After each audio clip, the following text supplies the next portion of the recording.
All right, this is the late February video chat. This got delayed because I was scrambling to get the last video out.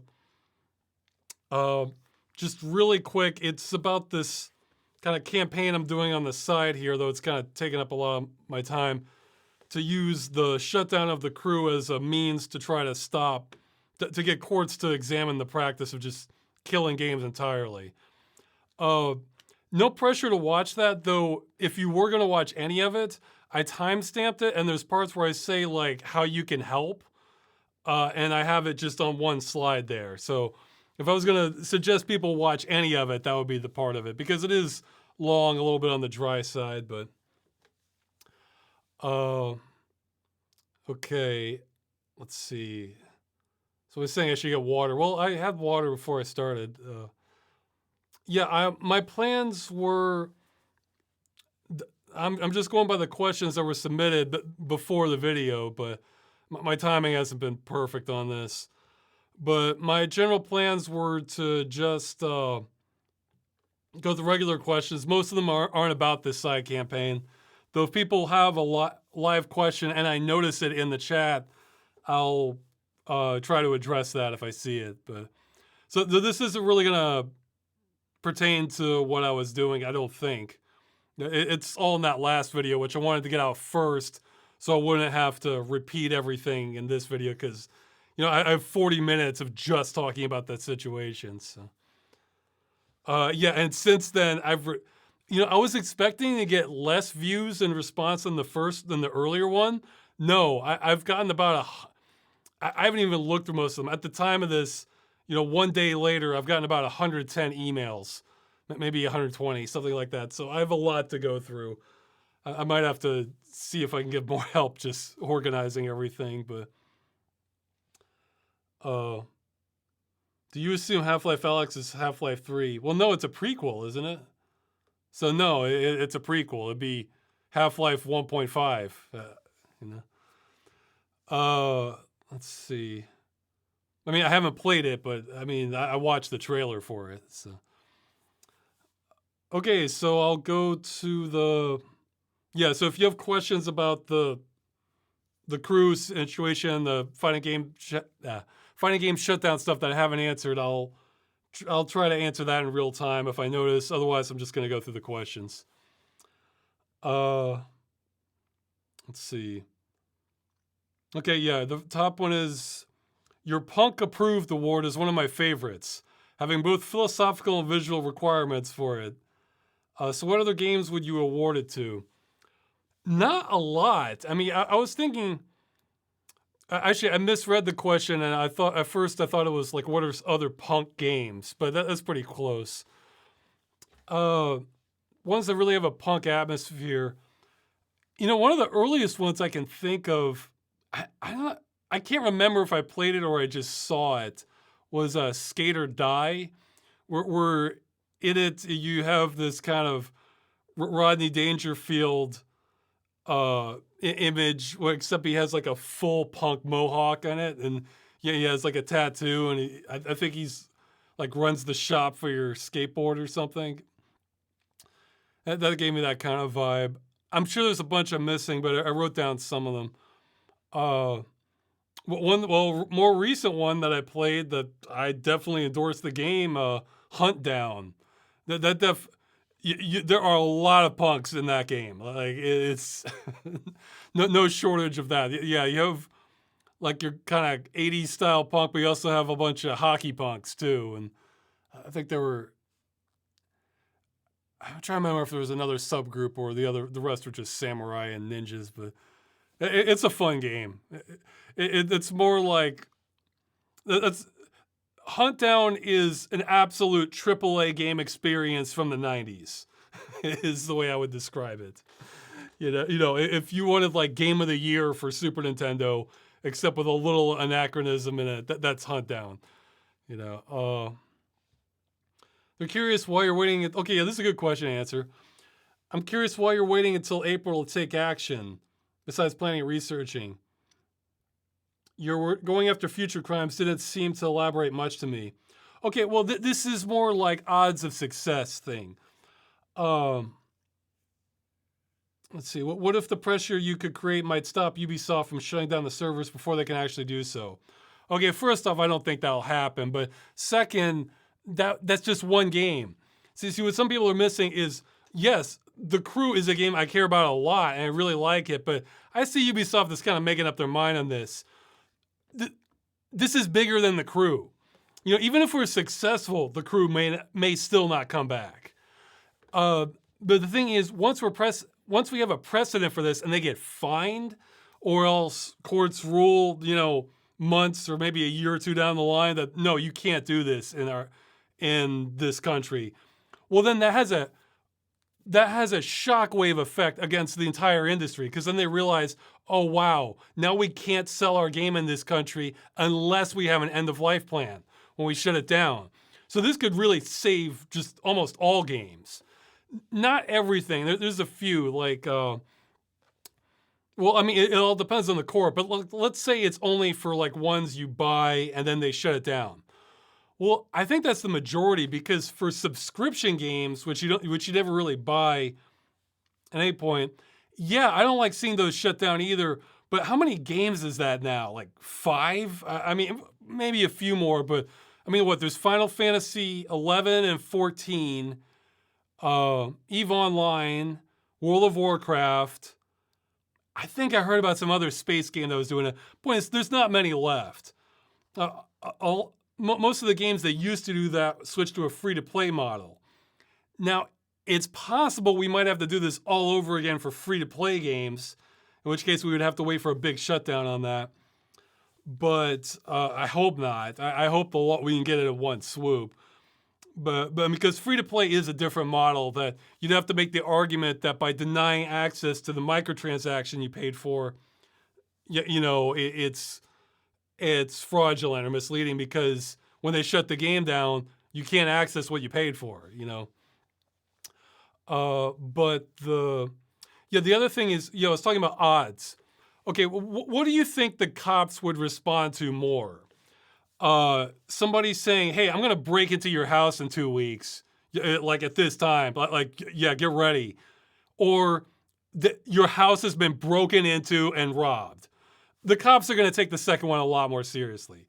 So it's that kind of mentality too, where, you know, don't assume anyone in the law or judges or anyone in these agencies understand games.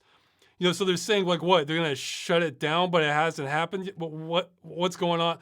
Like, they may not understand. You probably know somebody, like, probably older, that, like, has ever played games, or they don't understand any of it.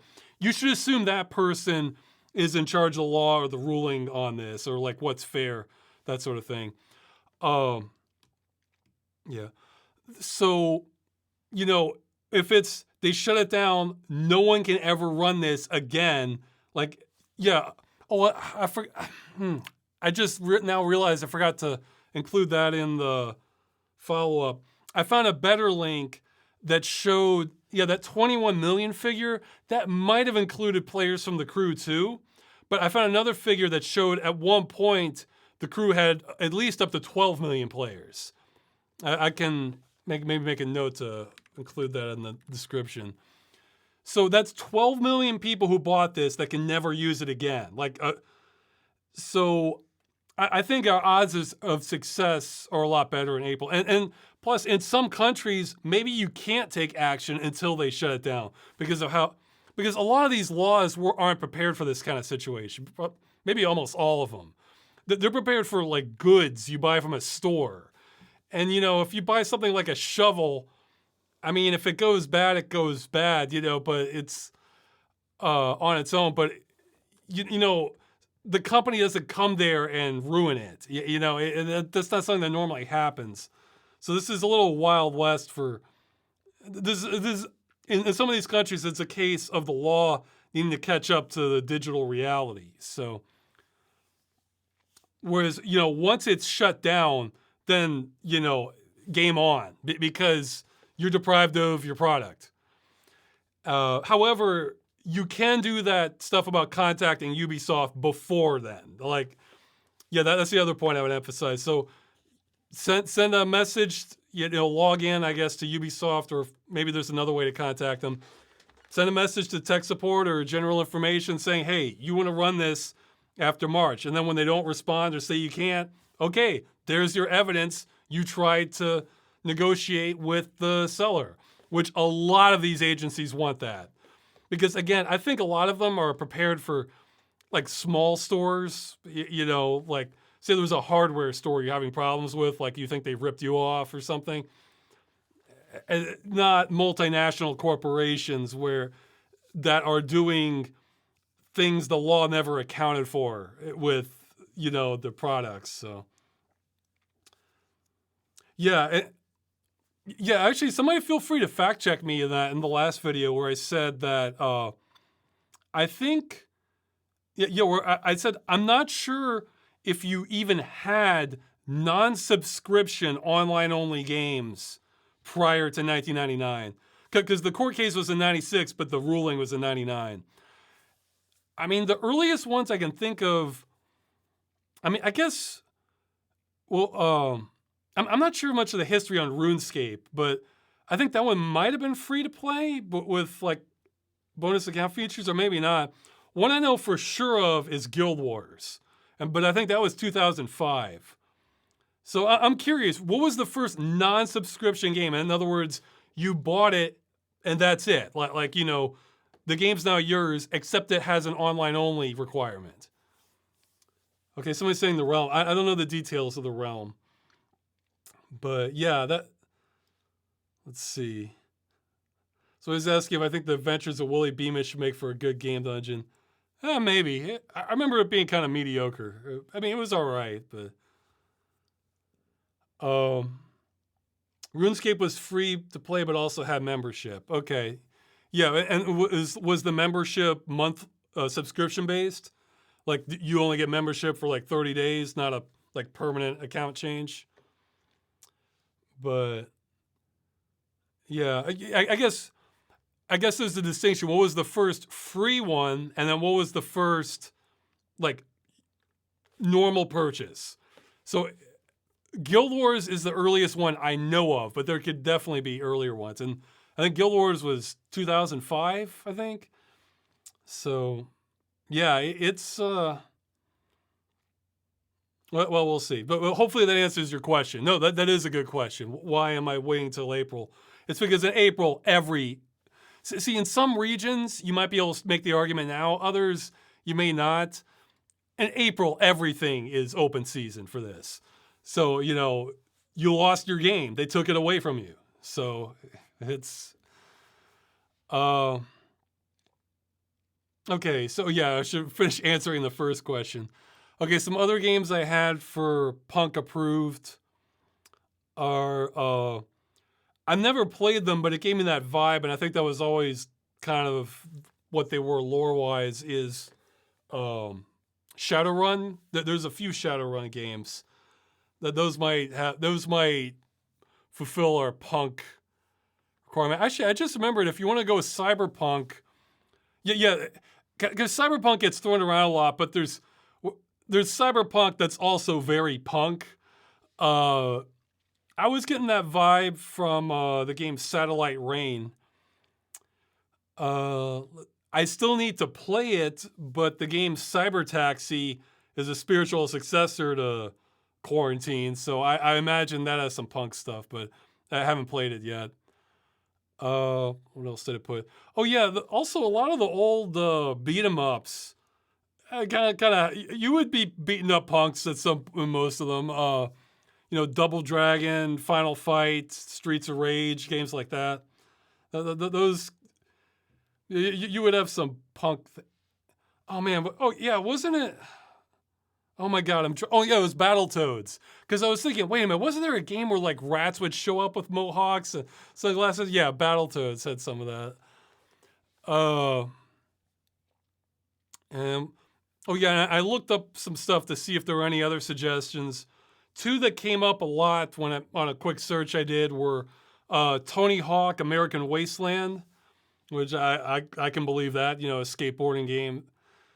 And Charlie Murder, which apparently is another beat 'em up game. I may have to try that one. That looks interesting. I hadn't even heard of that one. So yeah, that's what I have for punk games now. I'm sure there's plenty I'm missing. Well, of course, still need to play it. Cyberpunk 2077. But because people throw around terms like cyberpunk or yeah, somebody's mentioning in the chat solar punk or steampunk. Those can kind of differentiate between punk because I think punk, besides like punk culture to emerge in like the 80s, it also has like a certain attitude towards things, and those other games don't necessarily have that. There's where you definitely have like an anti-establishment vibe to it, kind of a devil may care attitude, fashion that kind of falls in with punk style, like studded, like studs on leather jackets or, mohawks, piercings, that sort of thing. It doesn't necessarily have to have that though. Like, I mean, you can, like I'd argue Fight Club is kind of a bit of a punk movie. Like it has that mentality. Like I'm sure somebody has put this into words better than I have. And a lot of like steampunk games, they don't necessarily have that. What they have, I mean, I like steampunk stuff too, but what they have is kind of like a timeline where if like electronics never got invented and we were just continuing on like technology we had in the Industrial Revolution era. And that's a cool theme too. I like it too. But when I think of punk, I'm thinking of some other I'm thinking of some more requirements with the mindset, Yeah, screw the system. Yeah, people are saying that in the chat. Well, I'm paraphrasing to keep the stream sort of PG rated for put on YouTube later. I mean, I don't even remember if I have mature set on Twitch right now or not. Too late for me to check. Yeah, somebody's saying the Warriors. Okay, the Warriors PS2 game, but that's kind of a cheat entry because the Warriors movie is a real punk kind of feel to it. So yeah. So it's kind of a devil may care attitude, fighting the system or some nihilism, but not in a downer way. More like, well, if nothing matters, then I'm gonna just do whatever the hell I want. That's a real punk attitude, I think. So, not like let's get depressed and worry about the fate of man or anything. No, like let's just do whatever the hell you want then. So I'm saying Jet Set Radio. Yeah, well, yeah, I guess that's on the light end. Yeah, that's on like the light end of punk. It's pretty positive vibes. But yeah, I'd say that qualifies. Jet Set Radio. Yeah, okay. Well, feel free to keep giving suggestions in the chat for more punk. Oh, somebody's had their birthday today. Great. Yeah, it was Iron Imp. Well, happy birthday. Yeah, happy birthday with the royalty with the public domain song now, I think. Like, yeah, when I was double checking that happy birthday mention in the last video, apparently like the notes for happy birthday go back to like 1893 or something like that. And there's just like a small variation between that song versus the actual happy birthday song. So. Okay, more questions. Has there been a game that's ever made you cry or stirred some strong emotion in you? No, I don't think so. I'm not the sort of type that cries easily. I mean, geez, for emotional reasons, I'm not sure if I've cried. Geez, what, early teenager or something like that? I mean, yeah, I can still cry from like onions or like nose pain, but well, yeah, I mean, some music has been like so good it kind of got me tearful. But yeah, it's not.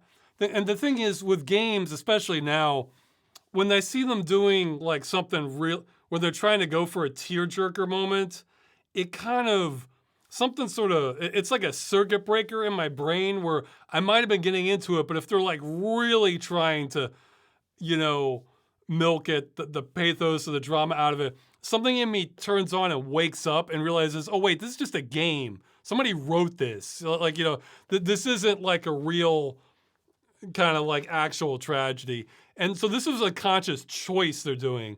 So when games start diving really heavy into that direction, it kind of wakes me up. Ones I was thinking of was The Walking Dead, like the Telltale one where but towards the end of that, yeah, they're just trying to go for like maximum sadness or it just kind of woke me up and I'm thinking like, all right.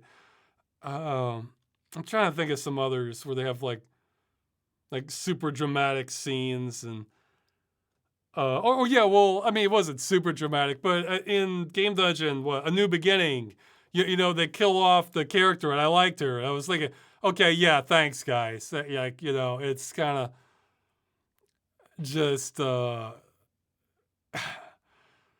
you know, not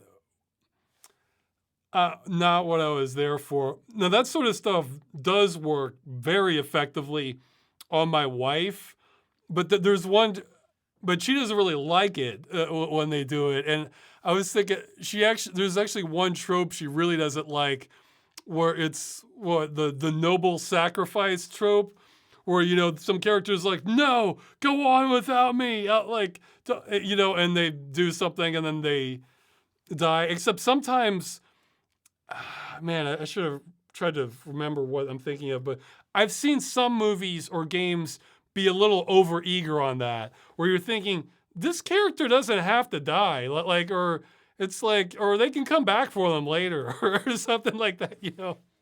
But they're making it like overly dramatic, you know, because that's such a trope that gets used so much. Uh, so I was saying the movie Flipper makes their father cry every time. I'm not sure I've seen Flipper. Wasn't there a TV show called Flipper too, or some dolphin TV show? I don't know. End of Return of the King was Oscar Beatty. Oh well, no, I actually I thought Return of the King. Uh, you're kind of getting no, I didn't mind that because you're kind of getting a conclusion to all three movies. So no, I like long drawn out endings. I mean, it's I mean, especially when you kind of, especially because you know, I'd say from the movie. I mean, they're following the books or mostly, but you know, Fellowship of the Ring, pretty balanced movie. It's great. Whereas the Two Towers and Return of the King, it's a lot of fighting, fighting. So to have a kind of cool down from all of that, like I kind of appreciated it. I, I mean, well, it's been a while since I've seen it, but I remember it being what the oh Jesus, drew blank. I remember it just kind of being like a long ending where you're kind of seeing how everything kind of played out. It's cooling down, you know. You see the kingdoms, they return back to Hobbiton, or you know, or some of them go off on ships. And no, I thought it was like just I like long, thorough conclusions to like big, epic kind of stories. So you know, it feels more satisfying to me. So yeah, they can't all be what Monty Python the Holy Grail ending. You know, I mean those can be fun too, but you know, like the more epic the story, the more I do like, you know, long kind of satisfying endings. Let's see, checking the chats. At some point, they're just phoning it in and trying way too hard. Yes, very true. I felt like it was a little more earned in Return of the King, but again, it's been years since I've seen it, so yeah, epilogue exactly. I like epilogues. If the story was just, you know, you're happy for a breather by the end of it, you know? Let's see. Okay, I'm getting sidetracked with some of the conversations going on. All right. Let's see. What are your thoughts on the paradox of tolerance? How much do you think society should or should not police the spread of hateful ideas? Yeah, I don't know a lot of the details, but I have heard of that. It's the idea that if you just allow all speech, you know, in order to be tolerant, then the idea is the hate speech kind of overcrowds everything and makes a less tolerant society. I guess again, I don't know a lot of the details of it. Um, well, I have a few thoughts on this.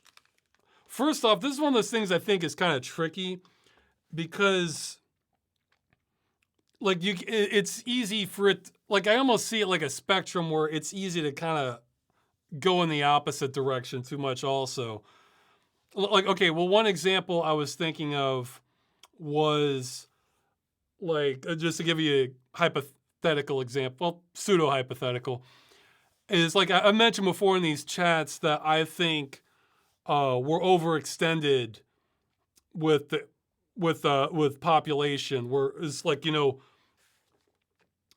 where, you know, if the only reason we have a population as large as we do on the Earth is because we're basically tapping into one-time non-renewable resources. We're kind of spending our inheritance. Like, if we could only sustain the population based on like on sustainable and renewable resources, then I think, like, I've heard the number we'd be able to do would be like between 1 and 2 billion. So what fills in the rest of that gap is fossil fuels. Now, I have heard people, so that's my view on it. However, I have heard, I think these might have been like agencies or organizations, or I forget where it came from, but I have heard of this before, where some people are using that argument that because the birth rate's higher in like underdeveloped countries, that means like, oh, we should go and like sterilize those people and like kind of dominate them. And I'm thinking like, no, that's not what I think at all. Or use that as sort of like a mask for something like, you know, forcible eugenics or genocide or something. Was one, I think that's barking up the wrong tree entirely, and the logic isn't sound on that. But whatever. That's an association that's been made for people who do think that like we're overextended in population. We should try to think through how to do this. Or they're talking about like mandatory sterilizations or something. Stuff that's like real human rights violating stuff. And no, I'm not for that at all. Like I mean, one, because I don't think it would work, and two, because you get real easy into massive ethical violations by almost anyone would consider. But okay. However, let's say we're cracking down on hate speech, right, with censorship. And they see those arguments that saying, okay, these people are arguing for like genocide or oppressing of, you know, entire nations of people or something. We need to crack down and make sure we do not see comments like that. So now, that's casting such a wide net that you're not only cracking down and censoring the people who do want awful things to happen to groups of people, however misguided they are. You're also cracking down on ecologists talking about this, and you know, scientists or like sociologists looking, like having actual, you know, smart discussions about this, or just might not even be smart, but just people trying to figure out the problem and discuss it in a way that doesn't have anything to do with anything hateful. But because you're cracking down on the hateful stuff, it just stomps out on that also. And that can be an even organic change. Let's say it's something where the people in charge of the censorship have an actual agenda and it's not a good one. Like for example, like war coverage can sometimes fall in that category where you know you don't necessarily want other narratives on this and discussing it. And so I feel like that that can happen very easily the more you try to crack down on hate speech. So maybe in the modern digital age, this might not, the paradox of tolerance may not apply on the same level. Like, the other reason I said it's complicated would be, in theory, like, let's say take like a private entity, let's say they have their own rules about what you can discuss. Normally, I think that makes sense. Like, let's say you're running a forum or something on model trains, and then somebody's bringing up some war going on, and like it's really inflamed. It's like, well, okay, I think whoever runs that forum should say like, okay, well, we allow some, casual off-topic chat, but if you're getting into like deep end stuff like this, take it elsewhere. We're here to discuss model trains, and that's pretty understandable. You kind of want, kind of cultivate what you want. However, when we're talking about private entities, that can also include just behemoths like, like Twitter or Facebook or Reddit or something, where that's like how much of public discourse is just those companies, or YouTube or so it's like they're operating at such a size that would be considered monopolies in the past, where okay, somebody has a question. I'll look at that in a second. I want to finish my train of thought. Monopolies in the past, so these institutions would be considered monopolies in the past, and they basically represent sort of like the public square online now. So it's like, well, if they're cracking down on stuff, it's like, well, wait a minute, what if this is real useful stuff they're cracking down on? So it's it becomes a mess fast.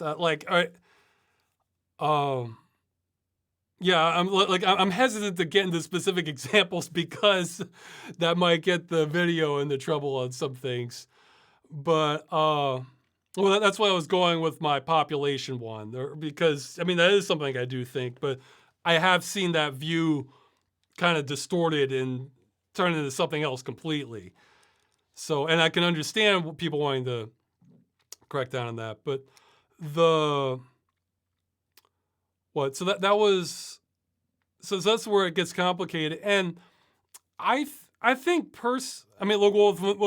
with my forums, I mean, one of the sort of house rules is, you can talk about all kinds of things, but try to be civil about it. Like, make it something that, might get said at like a town hall meeting, as opposed to, what you might see spray painted inside a public bathroom, that sort of thing. So it becomes tricky, because then this question is simpler when you don't have monopolies or oligopolies. But when you have that, then it gets complicated. Because if you don't have like really obvious monopolies on venues of communication, then I am kind of for just private people doing what they want, as long as there's some place where people can kind of talk publicly. Also, even if you're not having no censorship, there are rules. Yeah, some of you may not know this. Assault charges. Like if somebody beats you up, that's not just assault. That's assault and battery. Assault, under the law, at least in most states, is considered kind of a threat on your person. So if somebody says, I'm going to beat the crap out of you, and it looks like they mean it, yeah, that's considered assault. So, that covers a lot of stuff that you think, well, we shouldn't allow talk like this. Well, assault laws cover a lot. And for other things, what I've found more helpful and effective, rather than just censorship, is let's say there's information going around that is incorrect, or you think is incorrect, because sometimes we don't even know, and it's potentially dangerous. I mean, you can have labels on things, but I found the best way to combat that is to just have the counter information readily available. Like one of my favorite, I wrote down this link, one of my favorite examples of this, I consider this just the gold standard of like trying to combat misinformation, is this one site. It's on global warming. And the thing is, even if you think this is wrong, here, I'm going to put a link in the chat here. Okay. Yeah, skepticalscience.com, and they have arguments. They break down, they have this list of all the most common counter arguments that global warming isn't happening or isn't as bad as we think or has bad data. They list them. They have like dozens of examples. Then when you click on it, they have a basic explanation as to, well, if you think that's the case, here's why that's not actually the case. And then some of them have intermediate, and advanced. Now, that in itself doesn't make it true. Like, let's say they do have something wrong on there. You know, like one of the studies was wrong. Well, then that lets you like narrow down exactly where you disagree with the people. Because if you just, it could be you agree with the people saying it's who you think you're disagreeing with on 7 out of 10 points. And it's just those 3 points that you disagree on. But if you don't know that, then you just think you disagree on everything, and then you're just kind of talking past each other or going for like cheap shot points rather than like really honing in on that. So yeah, that I'll give a link to that in the description also. That the way they structured that information, again, like for like how to structure, how to like break down where you disagree with people on, like I wish that was just the standard for arguments. You know, it's like, okay, well, we agree on this, but we disagree on this point. And then you can really narrow down. I've had somebody say that like people who aren't honest actors hate that, because then like if you're just trying to like make cheap shot points, or you're trying to mislead people, manipulate, having more light exposed on exactly where the problem is not what they want to see. They want sweeping generalizations, you know, that you can't really verify. So yeah, again, you can disagree entirely on global warming, but you can see the way they present that information. It makes you easy to it makes it easy for you to find out exactly where you disagree, because maybe some of these other studies you think, yeah, that makes sense, you know, or no, I'm not disagreeing on that part. And man, that's for trying to get to the truth of a matter. I can't think of a better way to structure information.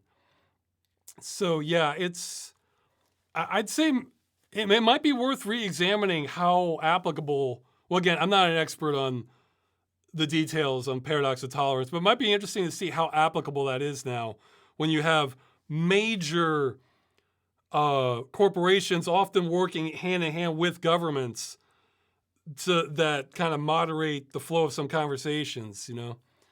Okay, let me look at the questions people are saying about that. How do you reconcile the observation allowing fascist white supremacy in the discourse ends up poisoning the discourse? Do deflecting and consistently making emotional appeals rather than rationally arguing? Well, I just talked about that. I didn't even know that was your question.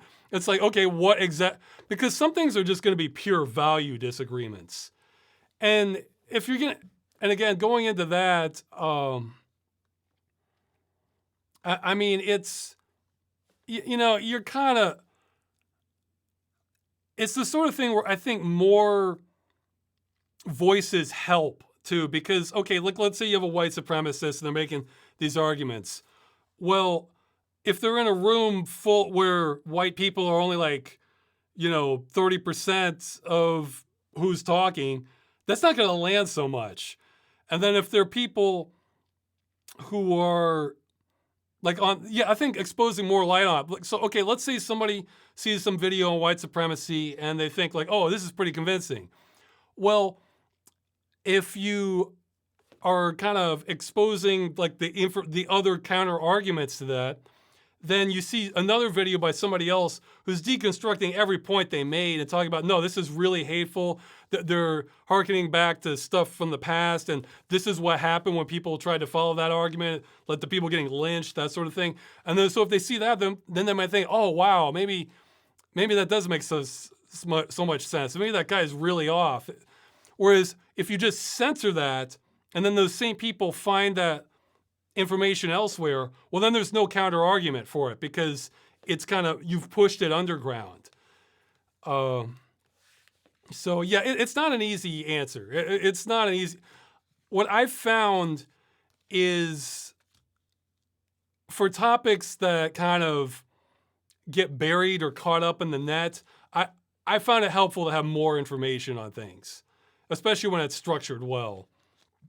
Like again, I think I've mentioned before, I'd love to have debates moderated by Vulcans, you know, where you know that they're buzzing with like that is not illogical. The point, I mean, that is not logical. The point you made, or this is, I mean, appeal to emotion, which appeal to emotion works for some things, but if you're trying to get to the it depends on the topic. You know, usually if it's more value based, then appeals to emotion make more sense. Please remove the citizens' advice on the UK places to contact. There's more for people needing help with debt, benefits, disability, and legal help for personal. Oh, okay, my bad. See, I didn't know. Yeah, okay, so that's competing with like real world problems, like people getting evicted or you know, like workplace abuse. Yeah, thanks for the tip. I will make a note of that. Okay. See, that's the thing. I don't know the details of all these different countries, but that's something somebody mentioned to me. See, yeah, if it comes to things like digital rights, I think we're well in our realm to make a big scene about it with games, or things that, or commerce. You know, digital rights, commerce, art preservation, that sort of thing. I think those are all areas we can make a big scene. However, if it's stuff where, you know, this is like real world hurt that's happening to people, yeah, I do not want to be competing with those resources. So, I noted, you know. Well, I guess we can be glad in the video I was highly discouraging the UK people in the UK from being able to do much, but I'm not sure. So, what's the move if Ubisoft's in deep water and tries to settle by patching the crew? Is it considered a valid precedent? Well, if they do that in response to legal action, I think that's a very good sign. But I mean, it depends if law emerges from this. But if they do that too quickly, then yeah, I guess we might be back at the drawing board. But or maybe I'm missing an angle. People can brainstorm on that. I'm not worried about that scenario. I think we're not scaring them at all. I think they're just like, yeah, bring it on, whatever. We pay lawyers for a reason. Or they're not even aware of this. Like I could see them not even being aware of this right now. So, how do those preservation well, actually, I think this is one of the questions we have, but I can answer it now. How do these preservation foundations look as far as organizations that may help your effort? I need to catch up internationally. In the US, I'm not sure there's much point because our only route left is through the FTC. Unless you're loaded, in which case, sure, go ahead and start lobbying.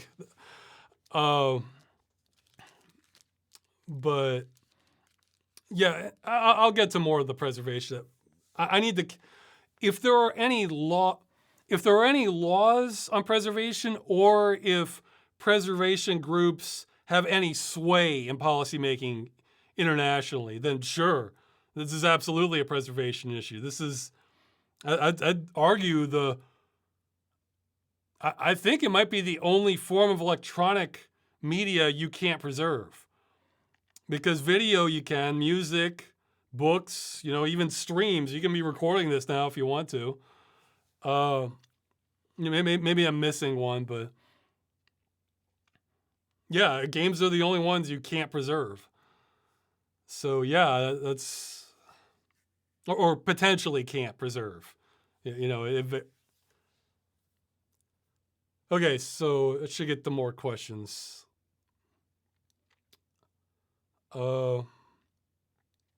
Let's say your prediction of the Soylent Green scenario happens. How long do you think it will last? Well, to clarify, I don't think Soylent Green as is presented in the movie will literally happen.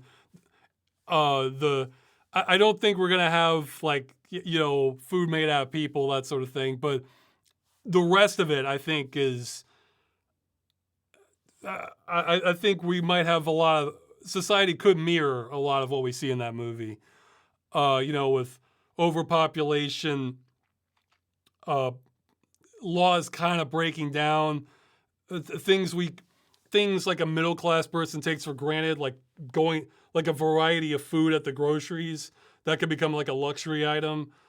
Um, the basically government dispensed food that's just kind of whatever.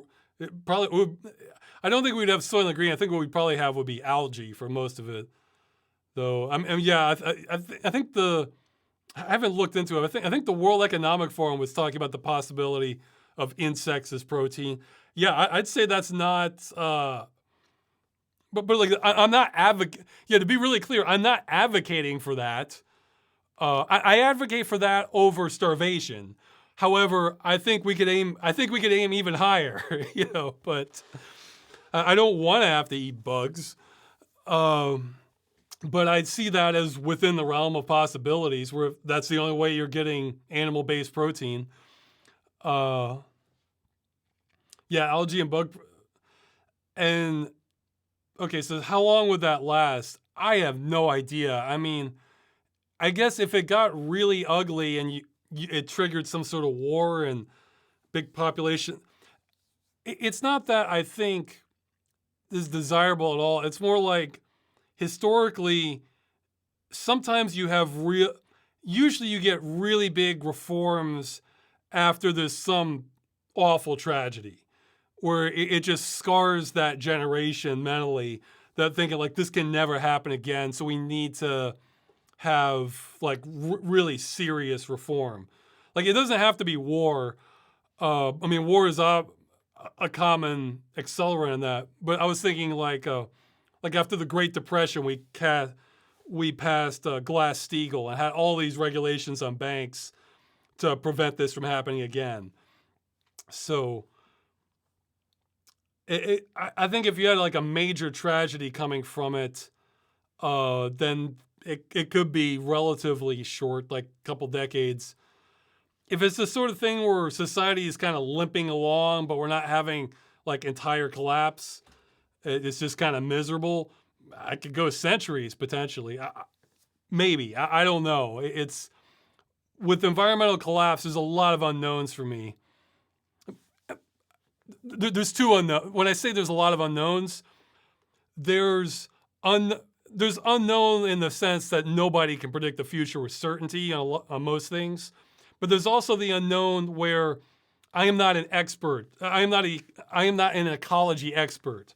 Whereas if somebody who is like reading science reports like every weekend on the state of the earth and how it's collapsing, they know a lot more of what's happening to the earth and the ecosystem, what we could support more than the average person does, including myself. So I was saying thoughts on lab grown meat. If it's, I have no problem with it. Might even be a good thing in theory. In practice, I have no idea because that's kind of how I feel about genetically modified food. Where in theory, sure. I mean, if we can get better yields and it's just as good, great. But if the genetically modified food is to just make it more tolerant to, see, I don't even know the specifics of this, but I know I think make it more tolerant to glyphosate, which may increase odds of cancer. I'm not sure. That's something I'm fuzzy on. Where it's kind of being used in a way that is not ideal, and it's really just a kind of a stopgap to make more money to get dependence on the companies that are selling the genetically modified crops or something. Or if it's with meat, like let's say it's lab grown meat, but they're also adding some chemical that's really suspicious to it, so that it's not by itself. Then you have to see how it pans out in practice, health wise. But yeah, no, in theory, I'm all for it. So yeah, it's sometimes the theory and practice diverge, where you have complications. Uh, okay, next question. Oh yeah, yeah. I wasn't sure what to say for this one. Uh, 10 years ago, the idea that we would have consumer-grade hardware capable of running games with full path tracing in real time seemed like an impossibility. Is there something in terms of gaming technology or graphics rendering that seemed impossible? That seems impossible today, but you hope we can achieve within the next decade. And somebody's saying if they had to guess, probably something to do with AI. Yeah, that's where all the frontiers are, I think. But although just to have a correction, to the best of my knowledge, we don't have full path tracing even now, unless maybe the resolution is very low. Uh, like I've seen, like I think with these, like with RTX games, like even fully ray traced ones, like with like Quake 2 or Minecraft, and a couple others. What they're doing is they're sending out a bunch of rays, and then they're using the AI portions of the card to fill in the gaps. Is my understanding. Like if you were to just do per pixel array, uh, sending out, I think it would bring even like modern cards to their knees. Is my understanding of it. But if you can't tell the difference, then who cares? Uh, but yeah, things I'm looking for. Well, I think I mentioned one in the Killing Time episode.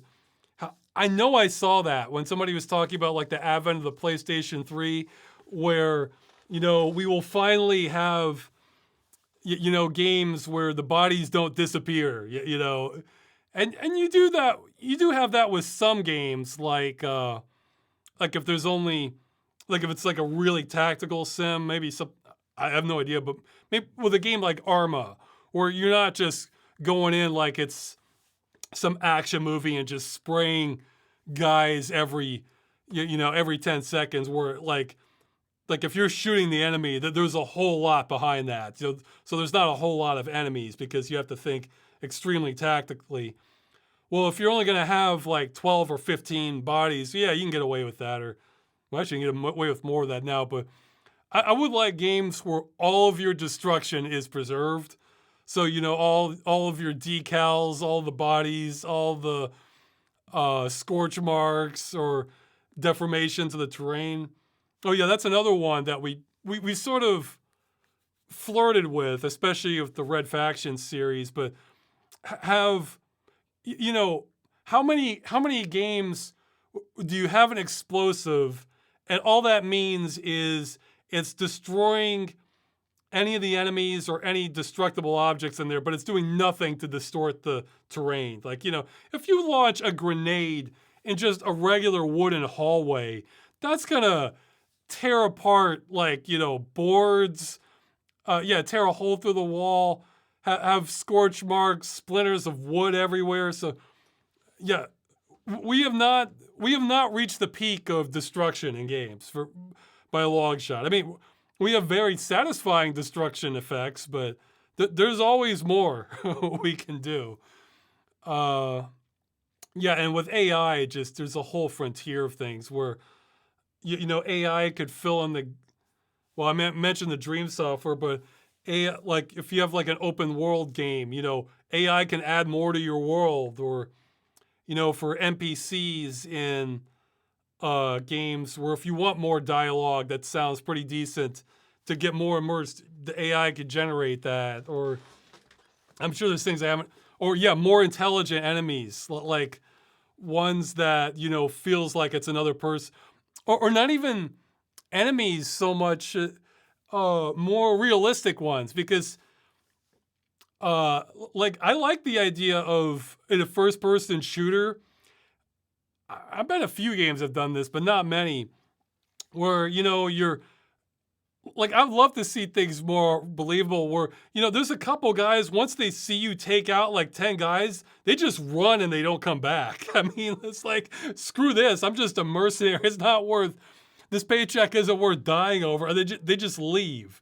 And they don't come back. I mean, so that would be great. I think that would be extremely satisfying in games if you're just going in, like the Terminator or something, that once you take out a few tough guys, that's it. Everybody's spreading. Like And maybe a few are just taking cover and are still going to try to take you down, but others are just like, nope. You know, it's. I think that would be a lot of fun in games. Uh, yeah. So there's yeah, and I like the idea of like if I'm playing a game, like I'm thinking of shooters a lot here, but if I'm playing a game, I like the idea of being outsmarted by the computer, not outplayed by the computer because it can execute because it has perfect aim or can execute hundreds of actions like in a strategy game at once. No, just because it genuinely was smarter. Like I'm thinking of like the clever girl moment in Jurassic Park. I want stuff like that. Where it's just like, oh wow, he flanked me from there, or he climbed over that wall to come at me. That's like, oh well, good for you if you got the drop on me like that. So, uh, yeah, so I think there's a lot of behavioral stuff that could be fun. Yeah, because like I don't want to be. Yeah, it's like I don't want to. It's never fun like getting sniped halfway across the map or just killed just because the computer or whatever has like perfect aim. But I mean, if they laid a trap for me that I just didn't see coming, I mean that like it's kind of fun losing to stuff like that where it's just like you know, if it was a real person, you'd be like, oh, wow, good move. You know, you just didn't see it coming. So, yeah, or, I mean, you can have all sorts of subtle things like say they want to, say they fake you out throwing a grenade. Like they either do the motion or they throw a rock. You think it's a grenade, you run, and then they're waiting for, one of their teammates is waiting for you to gun you down because they faked you out and it wasn't even it was just a rock. It wasn't a grenade. You can have all kinds of things. I mean, the sky's the limit on it. So, I mean, again, I'm most for my taste. I tend to get really immersed in games, so I want to save all these worlds or expand on worlds that I like. You know, where you know there's a million games that are optimized just to what you see. So as soon as you can no clip out of it, you see the level coming apart and you see all you see all the tricks they did to create the illusion of the level. Well, what if the AI could just generate it so no, if you go around the corner or go over that invisible wall, there really is just more of the world that it comes up with. So it's I think it has a lot of potential. I think that developers should be careful about making that too much of a crutch. You know, like I talked about in the the Hell, I want to say Hellraiser London. It wasn't, what was it? Hellgate London. Where it was procedurally generated and there was a lot of it, but it's like, okay, I've kind of seen this already. I've kind of seen this already. This doesn't feel that unique. So I'm fine with procedurally generated stuff as long as it's not obvious to me it's procedurally generated, you know, where it feels organic. So I think that's the trick with this. I think that's, again, I don't want to label all games like this, but a lot of games, I think it's important to keep context in sight. So if you're looking at this other world and it looks cool, but then you're seeing like in this society how, oh, these are the workers' lodges and you see how they live. And that's just one aspect of this society that it's created, you know, and then like royalty lives in this sector and then you see how they live and there's all these little details. Context can make all the difference in games and you can be willing to forgive all sorts of things.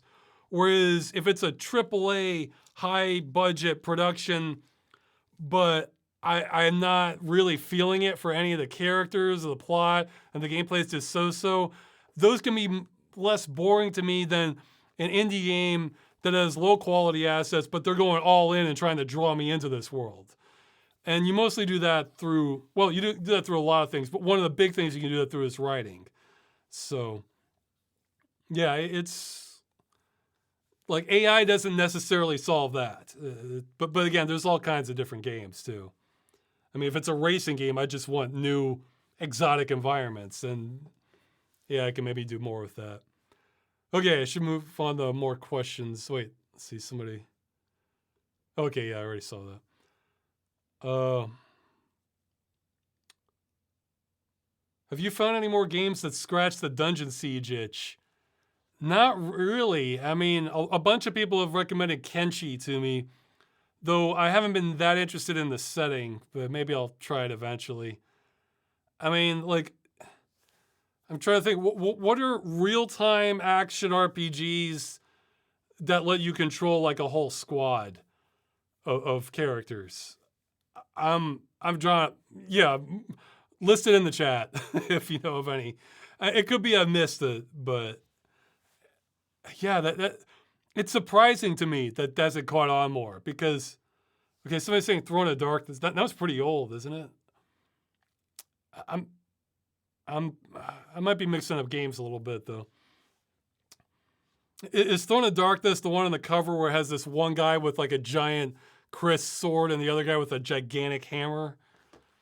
Uh, Somebody's saying Dwarf Fortress. Well, no, Dwarf Fortress is more like a sim. I mean, it's sim management game, but an incredibly deep sim management game. So I'm sure, yeah, you can play aspects of Dwarf Fortress like an RPG if you want. This is my understanding of it.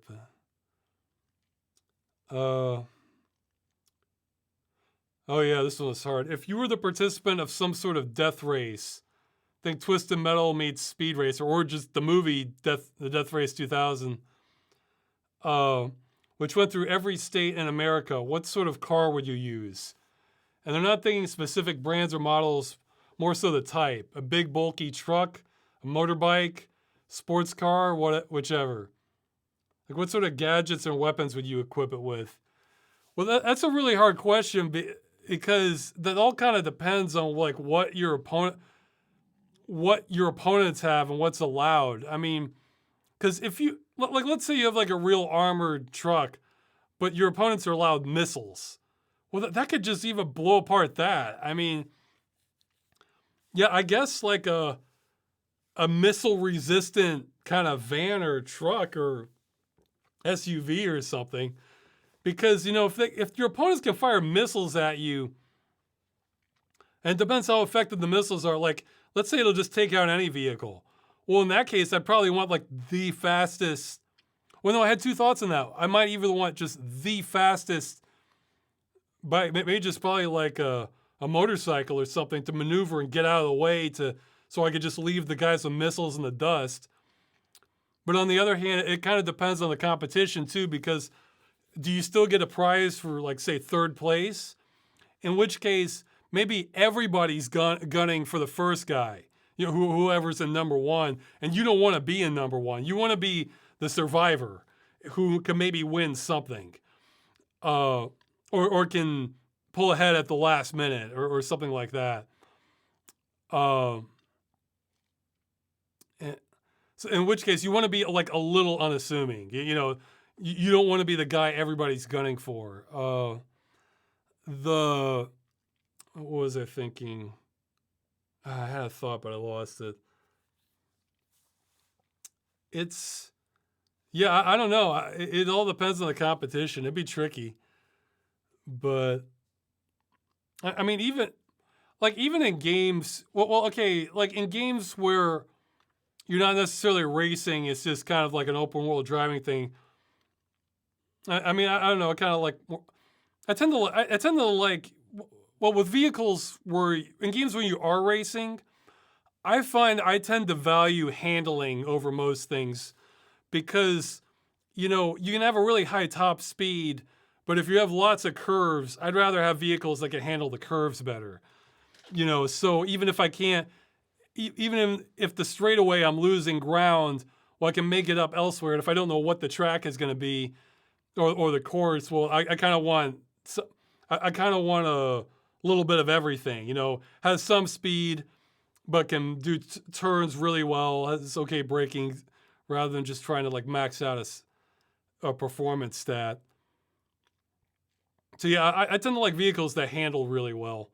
But I mean, if it's the sort of thing like Carmageddon where I don't have to finish the race if I take out my opponents. Well, then I want something that could just do the most damage, or if it's a destruction derby kind of thing where you want.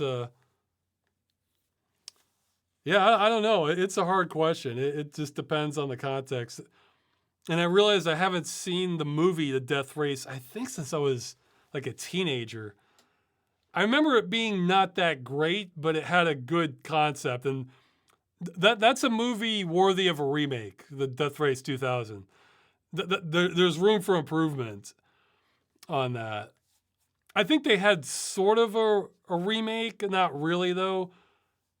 It might have even had Jason Statham, but I'm not sure. But I think in the remake, the whole thing took place inside a prison, so it wasn't quite the same scale as like your sort of Carmageddon experience, where this is just society now, and you're going across open country, And I mean, there is the Twisted Metal adaptation. I saw the trailer for. I was so discouraged by the I'm not sure what to call it, but it's not exactly fourth wall breaking, but it's the comedy where they're not taking it seriously. You know, where if you're competing between like a threat, like an action adventure movie, which, a survival thing, you can have plenty of comedy, but if they're not taking the threat seriously, to me, that undercuts the whole TV, unless you're trying to do something that's like over the top and a spoof, like a Mel Brooks movie or something like that, where the whole thing is just trying to be over the top goofy, you know. They were like they were in that no man's land, which isn't a good place to be, in my opinion, where on one side of like an action comedy, you have plenty of comedy, but all the threats are real and you're taking them seriously, so you can still get engaged in it from an action adventure perspective. And on the other side, you're taking nothing seriously, so anything is open for jokes. So, but in between there, I don't like movies like that. I like realistic human behavior. So,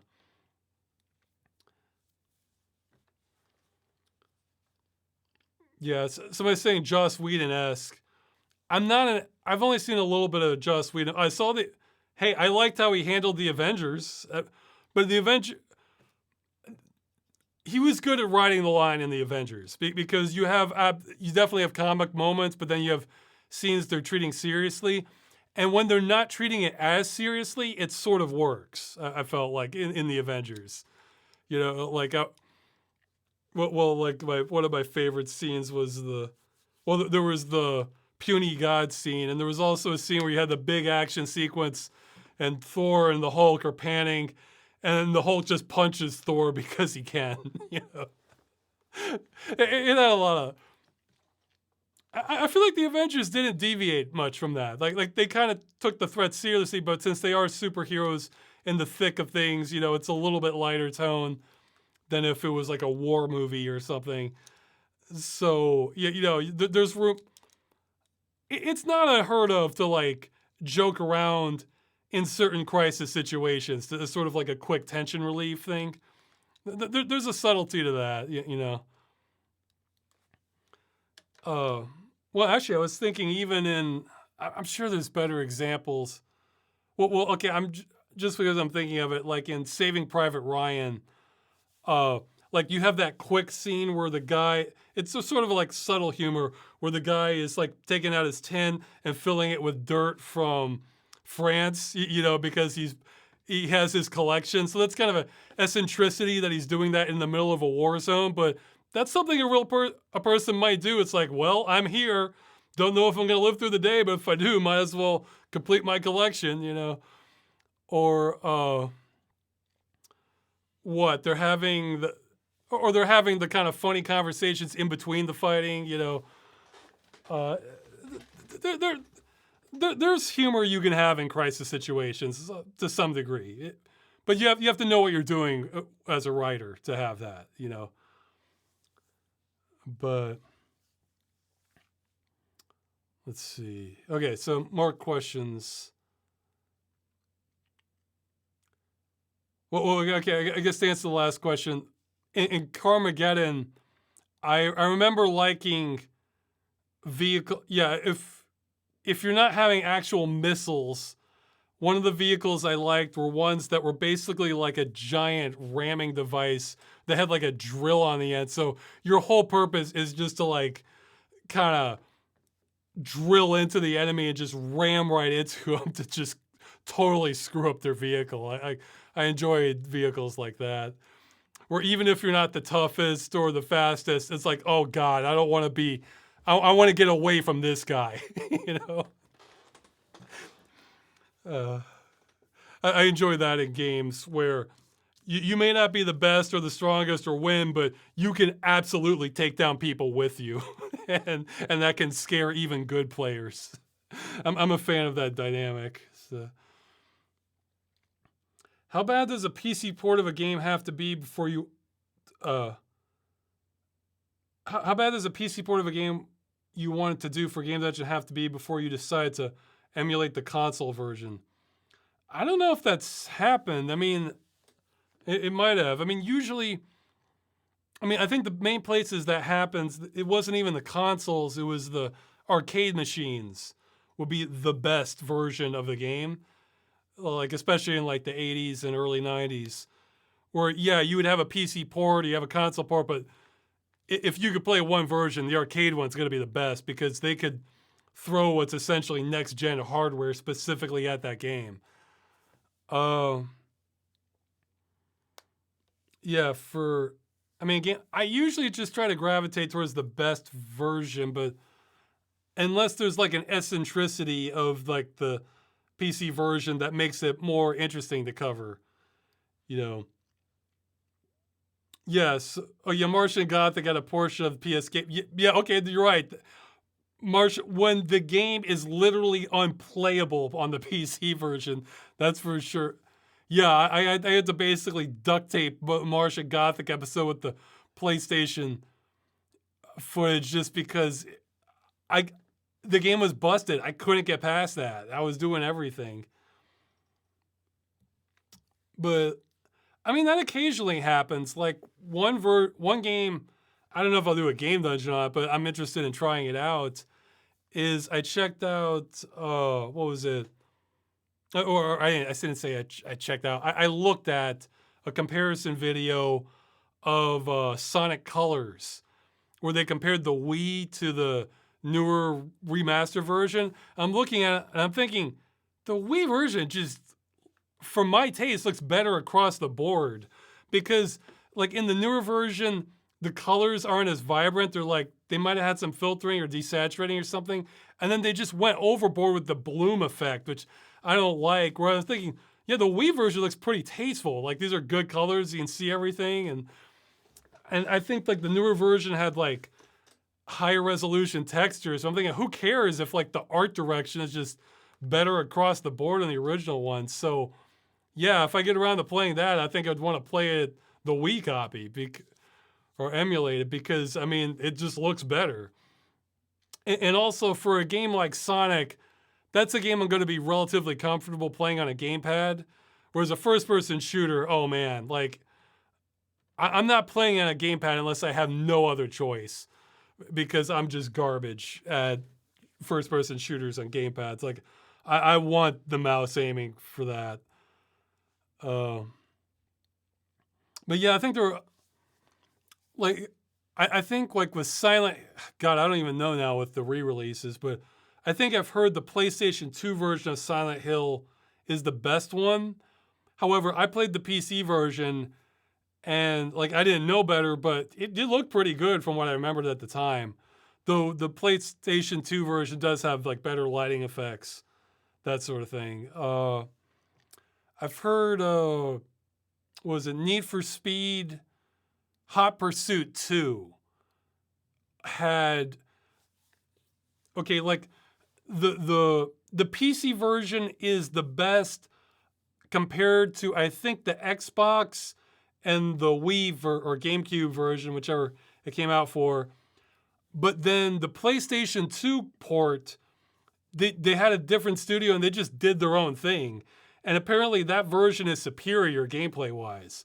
Like apparently they made it more fun and everything. So like that's the better version to play apparently. I don't know. I've only played the PC version, but yeah, I'd say it's rare, but occasionally you do have games where the console port is just clearly better than than the PC one. Well, okay, sometimes you have. No, I take that back because sometimes they're just crap PC ports. Like, yeah, that happened with Resident Evil 4 original, but I think that got a community patch where they fixed things up. Uh, yeah, there were other just kind of crappy ports, I guess. But I guess I think nowadays the crappy ports tend to get patched up one way or another over time. So if you're playing the game like a year or two after like the port comes out, I don't know. Sometimes the PC version is still usually like the best one.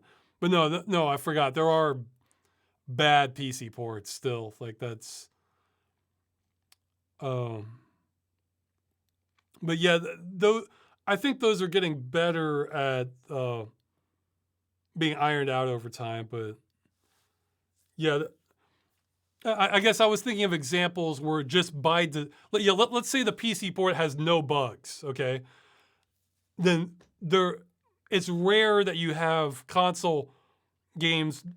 I mean, obviously barring exclusives, because once it's an exclusive by default is the best version to play because there are no other versions. But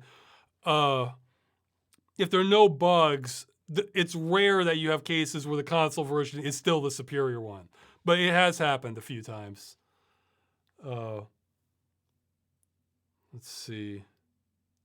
Yeah, somebody say the original release of Resident Evil 4 on PC was garbage. Yeah, it was. Like, I think the original one didn't even have like lighting. It was all like full bright mode or something similar. Like, I mean, when I played it, I remember I had to get this like big community patch, maybe a couple patches, just to get it to like this into like playable state. So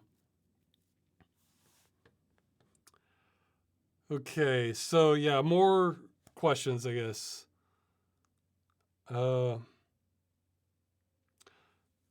you brought up in your videos that you spent a fair amount of time in New York.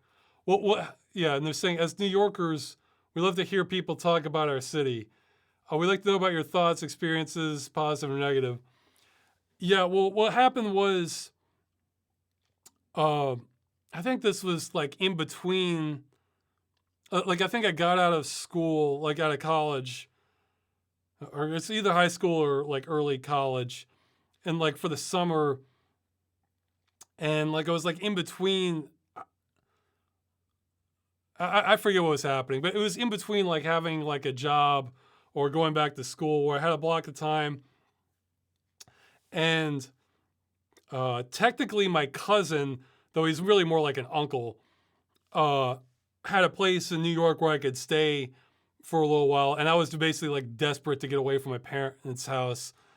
So he was cool with me crashing there for a couple weeks. So I basically stayed there for like 2 weeks, and every day I just went out and just explored different aspects of New York. So I got a fairly good taste of it.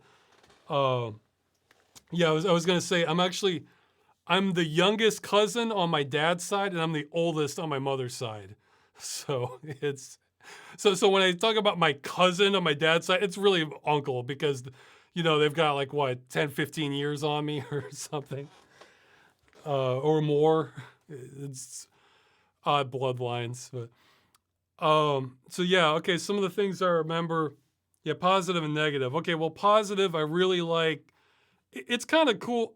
New York is kind of surreal in just having, especially like more downtown, where you just have skyscrapers all over the place. And that's, you don't have, I mean, other big cities have that, but New York's one of the best from what I've seen for that kind of feeling where it's like, this is not an environment, especially if you haven't lived in a city that much, just having skyscrapers on all ends and just going for block after block like that. It's a unique environment, and that's pretty cool. Oh yeah, when I went to New York, I visited all the all the Deus Ex highlights. I went to Battery Park, went to Hell's Kitchen, went to Statue of Liberty Island. So yeah, I had the Deus Ex tour of New York. Uh, let's see. Yeah, Liberty Island was smaller than I realized, from what I remember. Uh, let's see. What are some other thoughts I had from it? Oh yeah, at one point I went to lunch in Chinatown.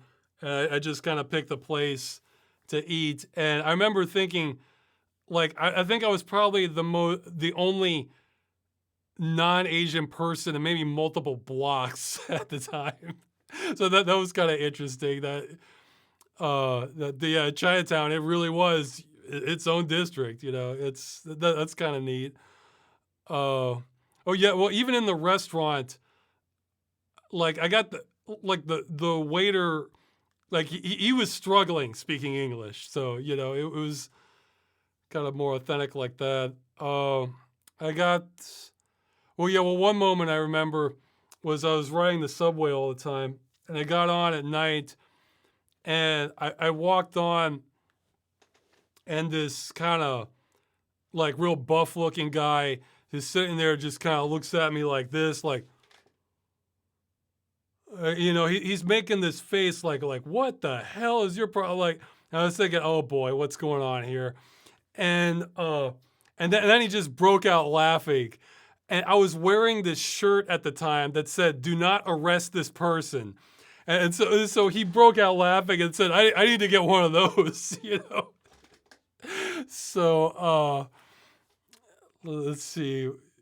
Yeah, that shirt was pretty cool too, because it was in this kind of like it was kind of this like professional style lettering, the way you might read like security or SWAT or emergency responder, that sort of thing. So it just says "Do not arrest this person" on the shirt.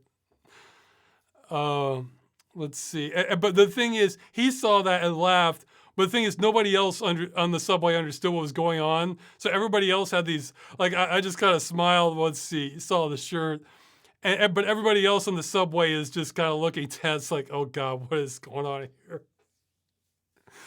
Yeah, I mean, this guy was a bodybuilder for sure. Let's see, what are some other things that happened? Why am I drawing a blank? I kind of like being able to just kind of hear conversations on the street. Like I remember there were some guys they were arguing something about the show Seinfeld or how much he got paid or something at the time. Let's see. I mean, I like the variety of, like, so much going on in the city. It's because again, there's like Little Italy, Chinatown, like was it East Village, so it's kind of like this own little districts. I mean, everything was pricier. I remember thinking like, I'm not going to be able to do this I'm not going to be able to stay here too long, and that's with having free rent. Oh yeah, that was it. Some guy in Times Square was really trying to sell me weed. Like he was giving it his best as a salesman, and it's funny because like he almost made me want to buy a little. I wasn't interested in it at all, but I was almost feeling like bad for him that he's hustling this hard.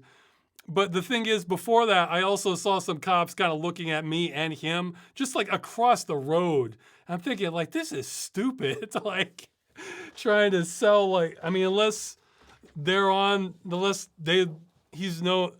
look the other way or something. Let's see, there were, yeah, I remember, I think it was in Little Italy. Well, there were a lot of vendors. And I went to try to buy headphones, and yeah, I remember I wasn't prepared for the guy to haggle with me hard on it. I ended up backing out. I don't really enjoy haggling.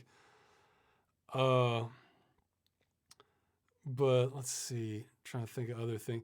Oh, well, New York is where I learned, like, just to adapt as a skill, where now I can walk through a crowd of people going the other way and make eye contact with no one if I want to. Because I realized that wasn't my normal way of doing things. But I realized pretty quickly I have to do this, otherwise I'm just gonna like I'm gonna set myself up as like a target or just create awkward situations or something. So now I can just kind of dead stare as I walk through, even if everybody's looking the other way.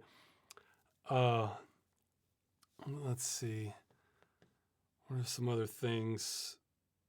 Well, I mean, there were some incidents where it did, like, especially at night, it did feel a little more dangerous.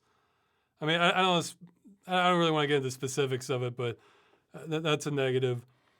And I think it did have a bit of a depressing feel in the sense that I don't think it's New York itself so much as just how the noise from the city just gets kind of bombarded at you all day, and that I think that kind of worked on me on a different level. So it's not New York specifically, but just being in a loud city from car traffic all the time. That's it. I guess some other observations was I really enjoyed the subway. Like, I mean, it for a city that dense, it's about as efficient as you can get. And I've heard a lot of just the subway as a concept, compared to going by car. Like, it just clearly struck me as so much faster. Oh, I remember New York was the one place I visited in America where they seemed to be where cars were actually yielding towards pedestrians, and I got that feeling. I was like, this is like alien to me, where like my experience in every other place I've lived in the USA has been just assume cars are going to ignore you and jaywalk, but do it in a way that's not going to alarm drivers. Don't just rush out of something. Just if no car is coming, just go because the light signal's never going to turn for you, or there might not even be a place to cross, or stuff like that. I mean, that's generally my experience growing up in the United States. That assume cars are going to run you over. Yeah. My general guide to street survival is my brain doesn't care about laws, it cares about physics. So if a car is going like at this constant rate, just assume they're going to keep doing that. Don't assume just because there's a crosswalk or a stop sign or anything that they're going to stop. Just trust the physics. So velocities, it's very improbable they're going to accelerate on you if they weren't doing that already. So, but on the other hand, traffic laws, it's like they don't make, if you as a pedestrian, if you adhere to or cyclist, if you adhere to traffic laws strictly, you're probably going to get killed after a long enough period of time. So New York was like the one place I've been to where it's like, wow, these are actually stopping. I never would have expected a car to stop for me in that situation. So I was saying, did I like New York pizza? From what I tried, I remember liking it. I don't. How about compared to Chicago pizza? My memories, I'm either too accepting of both pizzas, or else my memories are too fuzzy on it to really make the distinction. I like lots of different pizzas, so I'm sure if I did a taste test between the two, I could like I could distinguish which ones I like better and spice. But besides, even individual pizzerias are gonna have like their own styles of doing things, or one's adding more cheese, another one's crisping it more, others are using more herbs, so I'm not picky on that really. Okay, so I'm saying Chicago pizza is deep dish. I like both. I mean, it's probably healthier to not have like lots and lots of crust, but it's. I'm not. I like pizza. It has to be.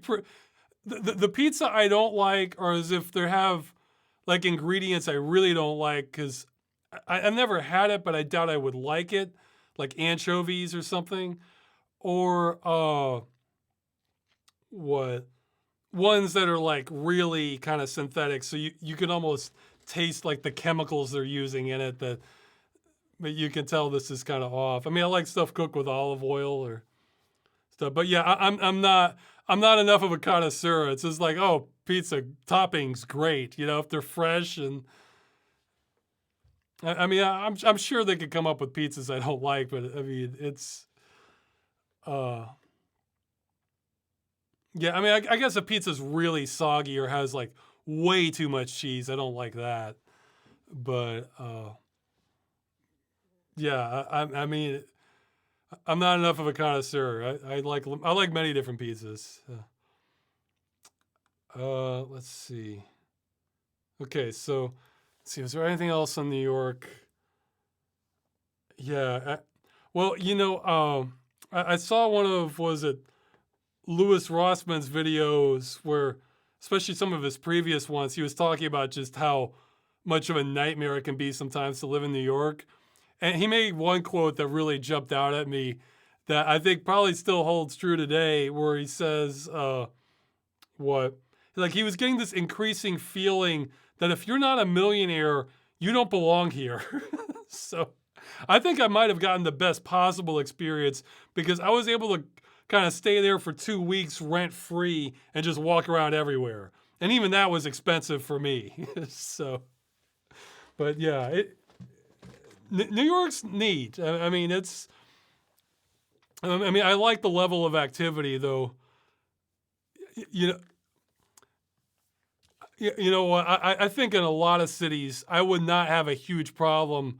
I think Paris is trying to do that, or they're essentially banning non-emergency vehicle traffic because it's not like you can't have noise in a city. Because again, people are going to be talking, and like, well, in the old days you had animals, and stuff. But that kind of noise doesn't wear down on me the way loud vehicle traffic bouncing off of skyscrapers has on me. It just wears me down on a level that, like, I'm not even conscious of on some ways. But I don't miss that. But no, New York has a lot of cool stuff going for it. But you're getting a lot of everything in New York, or at least when I was there, which was like 20 years ago.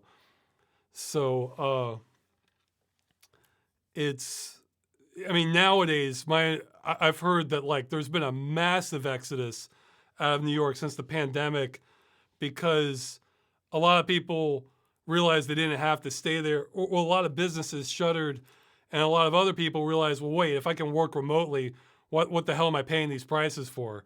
And they left. I want to say it was like at least a third at some point of the population just left. So, I mean, what I'm saying now may or may not apply as much, but I'm a fan of spectacle, in cities. So I kind of like the unpredictability of it, and the variety of things that you see. I'll probably remember other stories later, but those were the best ones. The one that really stood out to me was that guy looking like just like I mean he was squinting and looking like what the hell, but he was just trying to read what was on my shirt. So okay. Do you have any concerns about kernel level anti-cheat? See, as most of the games that have any other online functionality is forcing you to install something like that.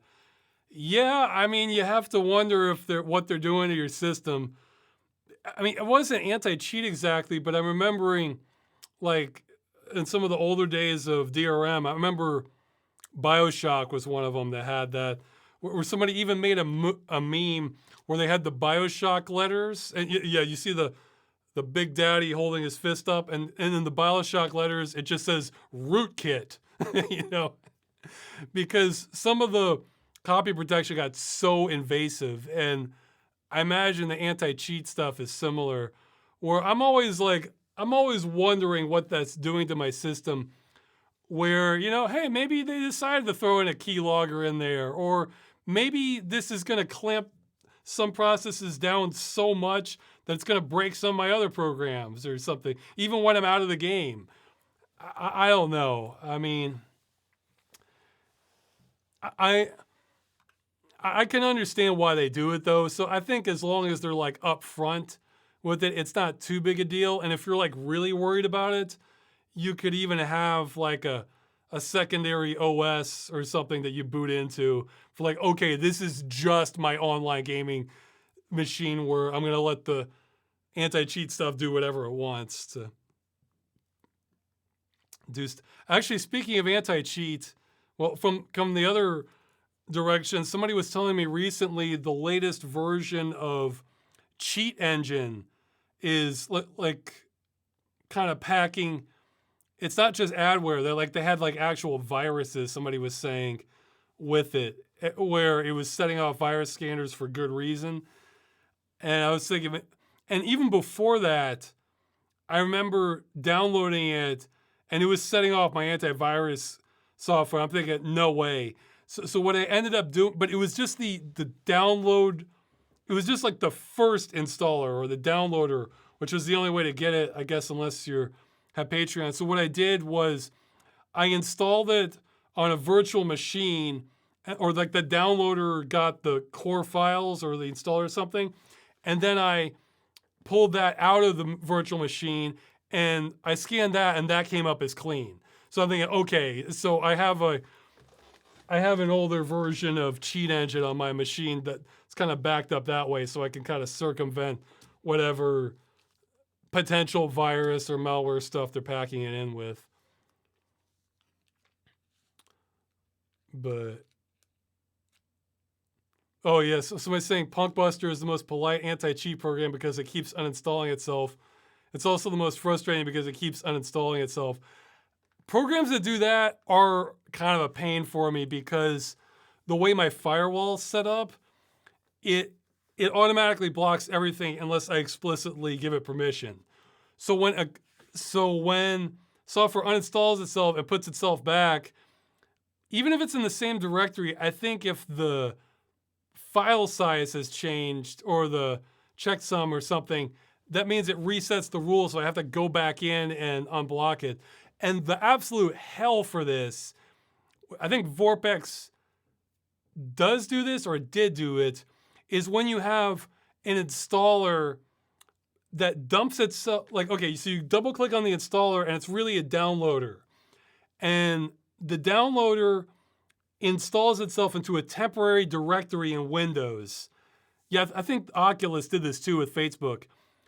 But as soon as it realized, so it's running a secondary exe there, and as soon as it realizes it can't connect to the server, it says, you need to have an internet connection, and it closes itself and it deletes that temporary directory.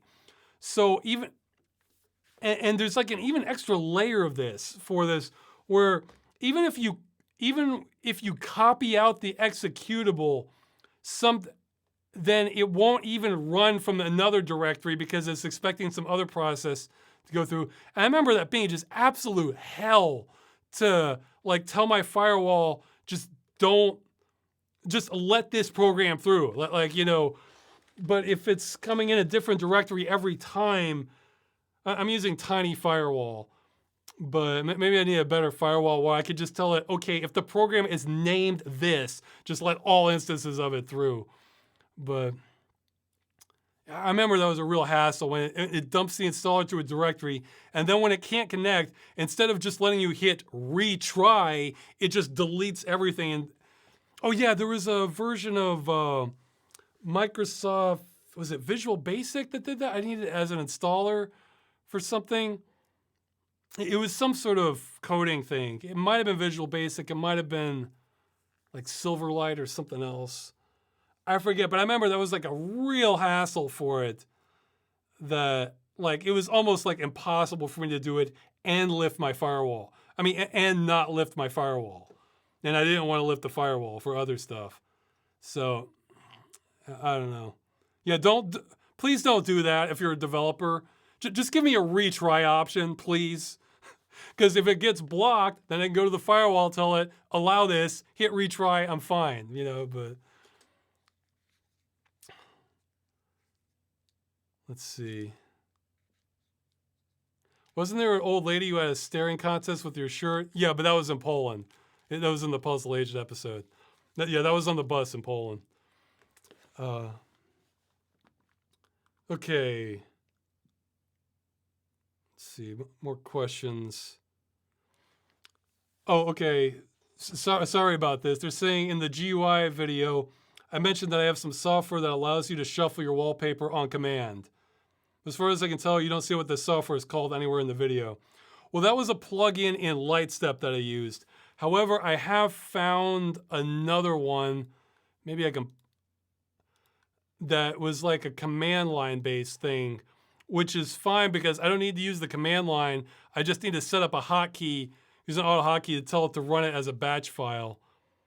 Yeah, okay, I have wallchange.bat. Okay, it's just called Wallpaper Changer. It was just this simple, and it'll go to the directory, had the functionality I wanted, it'll randomize things. So yeah, it's just called Wallpaper Changer. It's 8.5K. So it's not a big program here. And then with auto hotkey, I can just do a command like Control-Alt-P or something, and then it'll launch that as a batch file with the command I want, and then it'll change it that way. So,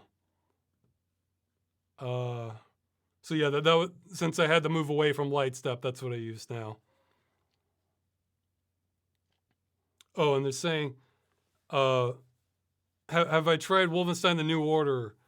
Yeah, what I think about it? I thought it was pretty good. I think, yeah, it's kind of tricky. I think they kind of overcorrected just a little bit for, like, they may have taken the narrative too seriously, because on one hand, it's a tough line to walk, because on one hand, you know, you have the Nazis in World War II, which are brutal, and you want them to be a scary adversary and just kind of get you motivated to gun them down. But on the other hand, this is Wolfenstein, and it has, you know, zombies and robot dogs now and other stuff. So it's over the top. So it's a tricky balance between getting the Nazis menacing versus having fun, you know. So I feel like it went a little too serious, but it didn't overdo it that much. I tried playing some of the new Colossus though, and I don't know, that one was losing me. Cause like BJ was depressed like most of the game, it seems. And then like some of the new characters I just found like really like irritable and just obnoxious. I was thinking, these are my allies? Like I don't even want to fight for them. Like, so it was, because they were just so rude and obnoxious from what I remembered. Whereas, yeah, New Order didn't have that problem. In fact, you get to pick one of your allies in the start. I went with the older guy. He had some really funny lines. Yeah, no, New Order was very good. I would like dial back the drama just a little bit, and I think you have the ideal kind of Wolfenstein game. Just a little bit. It wasn't too over. It wasn't too bad, but yeah. Yeah, Fergus, that was the guy I went with, and I think I made the right choice there. So yeah, I'd say future Wolfensteins should aim for something in between Return to Castle Wolfenstein and the New Order. Don't take it quite so seriously as the New Order, but make it like a little. It's fine if it doesn't have to be as campy as Return to Castle Wolfenstein. You know, treat it a little more seriously than that. So, oh yeah, okay, this is the question I was thinking of. They're saying, what are your thoughts on the possibility of video game archive institutions? You're one of the few content creators I know who's interested in video game preservation and games as a cultural heritage.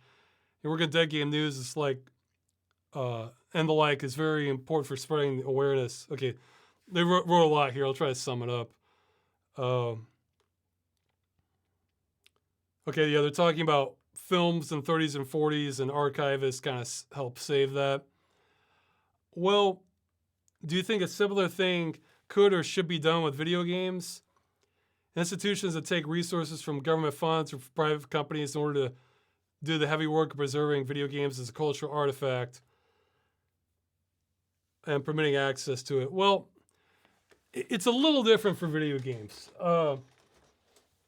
because it's weird with video games because honestly, the law handcuffs, well, at least under the United States. Okay, I'm speaking for the United States here. The law handcuffs formal institutions like that so badly that it's kind of like they're just, yeah, I borrow from Blade here. They're ice skating uphill, is what it feels like. Because, see, to them, these institutions, these laws about the DMCA exemptions really do matter because they're just trying to get showcase mainstream games like at a museum or something. Whereas most of the game preservation, I'd say, like that article they're talking about how 87% of games aren't available commercially today. That guy that did that study.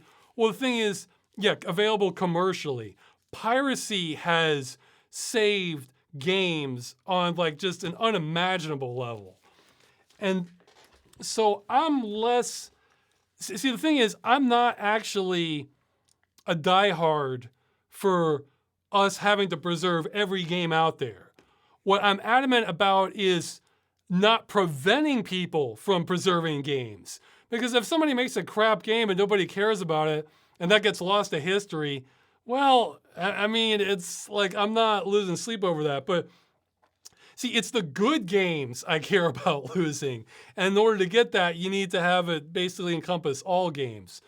Whereas if it's a game that people really want to play it, but then the nature of it makes it impossible, well, yeah, I hate that because then it's like, well, what kind of future are we walking into with that? I mean, game preservation, because I don't even look at it for game. I use the term game preservation, but I don't even look at it that way. I just look at, like, if I want to read a book, I don't really care about when it was written unless it's something topical. I mean, like a fiction book, I mean, I just want to see that book, and that's the way. Or a movie, it's like, well, I don't care when it was made. Maybe if it was like a silent film, that might be a bit old. That might be a bit older than I want to deal with, or you're gonna have trends to expect from movies among different eras. But I mean, if a movie sounds fun, it was made like in '87 versus 2003 or this year, I kind of don't care. I'm just like, okay, this movie sounds interesting. I want to see it. And I look at it that way. So it's just like, okay, well, every movie or book of this type past this year is destroyed. It's like, well, what the hell? That's why it just hits me at a fundamental level. It's just like we're just destroying kind of art and culture that just seems insane to me. Now, the thing is, though, with piracy and abandonware, I kind of don't care too much if it's how legal it is as long as it's being done, So, I mean, a lot of abandonware sites are like that, where, I mean, there's no legal. Abandonware sites exist basically because game companies either just don't care or they tolerate them where, say you put up an old game and then the company decides they want to that they're not cool with this at all. And they'll send you a cease and desist, and fine, the abandonware site removes that game. And then that's added to like a blacklist where we can't host that old game on the site. And they're able to do this basically because the companies they either don't care, so the game's up there and people can download it, or it's just that, or the ones they do care about, the abandonware companies oblige them, and it's not really an issue because anytime they cross the line, they back off, and if the cease and desist works, it's totally not worth it for the company to go after the abandonware site beyond that. So it's but that's for abandonware. There's also, I guess there's a distinction even among abandonware because there's abandonware where the company's just abandoned it. Nobody, we don't even know who has the rights, or the rights holders don't care. But then there's the ones where the games are delisted, they're not sold, but the company still does care about that. And that's where basically you have to go through piracy, essentially. Like, like games, like what was it? I think Project Cars got shut down because a lot of racing games are this way, where they don't have the rights to continue the licenses. So okay, we're moving it, and if you didn't get a chance to buy your copy, tough, and yeah, for those, piracy is really needed. But I mean, technically, abandonware is piracy, but the spirit is different. Whereas piracies don't care; it's just free everything. So, uh, yeah. So well, I mean, some people care more about like the full aesthetic experience, where just running an emulation of an old game isn't good enough for them. They want like the actual authentic stuff. In my experience, you're getting 99% of the experience through emulation, or more if you put effort into it by getting like similar equipment or stuff, or a CRT or something. And if anything, sometimes it often improves the experience for a lot of those old games. So I'm fine with emulation, but I say that mostly for, we have emulation nailed down for a lot of older systems. The kind of middle old, yeah, I would say more recent, but now they're getting older. Like I think original Xbox emulation is still kind of shaky. Um, like Xbox 360 is kind of hit or miss, I think. I think PlayStation 3 emulation is still kind of shaky. So, and the thing is, those systems got more complex, so they're going to get harder to emulate. Although who knows, maybe AI helps with that too. So we could be kind of walking into territory where, you know, the games aren't in danger of dying, but they're going to get harder and harder to come by. Where if they're tied to that hardware of the console and there's just no way around it, then that could get problematic. Yeah, that's how I would put it. Problematic, not It's not like games as a service where it's apocalyptic, where you have 100% kill rates among a lot of them. So I'm saying consoles are basically computers nowadays. It would be easier to emulate.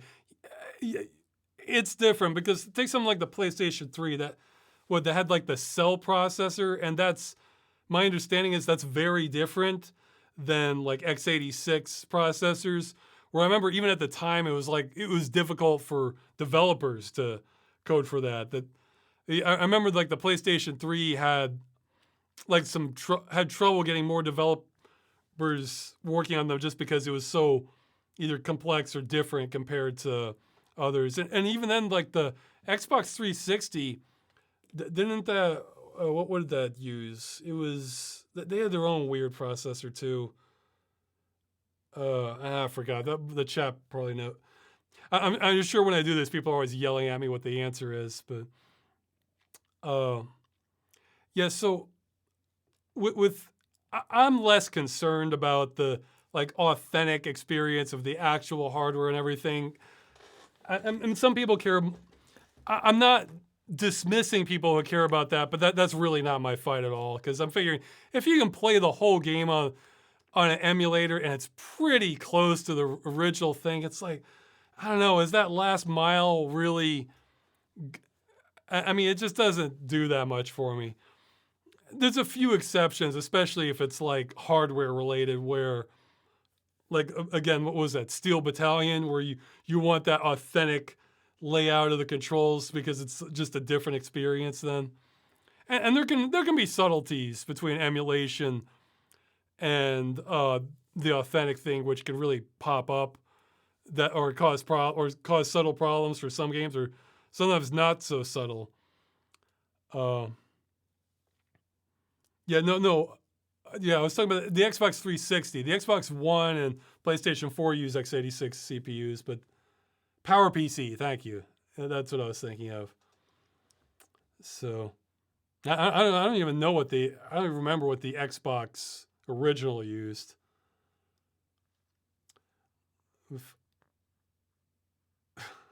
Okay, different conversation about sex and driving and alcohol. Yeah, you're free to have side conversations. That's not a problem. Just I'm not going to be able to keep up. uh, so yeah, I mean, I wish these institutions luck, but they're aiming lower than I am. I'm trying to.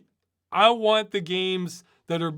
I want the games that are being utterly destroyed in all forms of being saved, and for those, that's like that's just like for them. I think that's just wishing for them because I mean they're just struggling to get on the same level that abandonware enthusiasts are already at and have been for decades.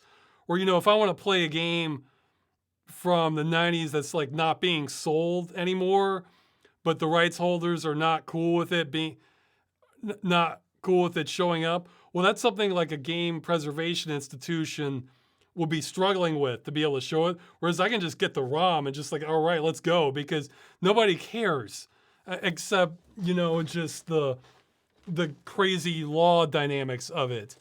And it's only once you're becoming a really visible, authentic institution that you have to worry about that sort of thing.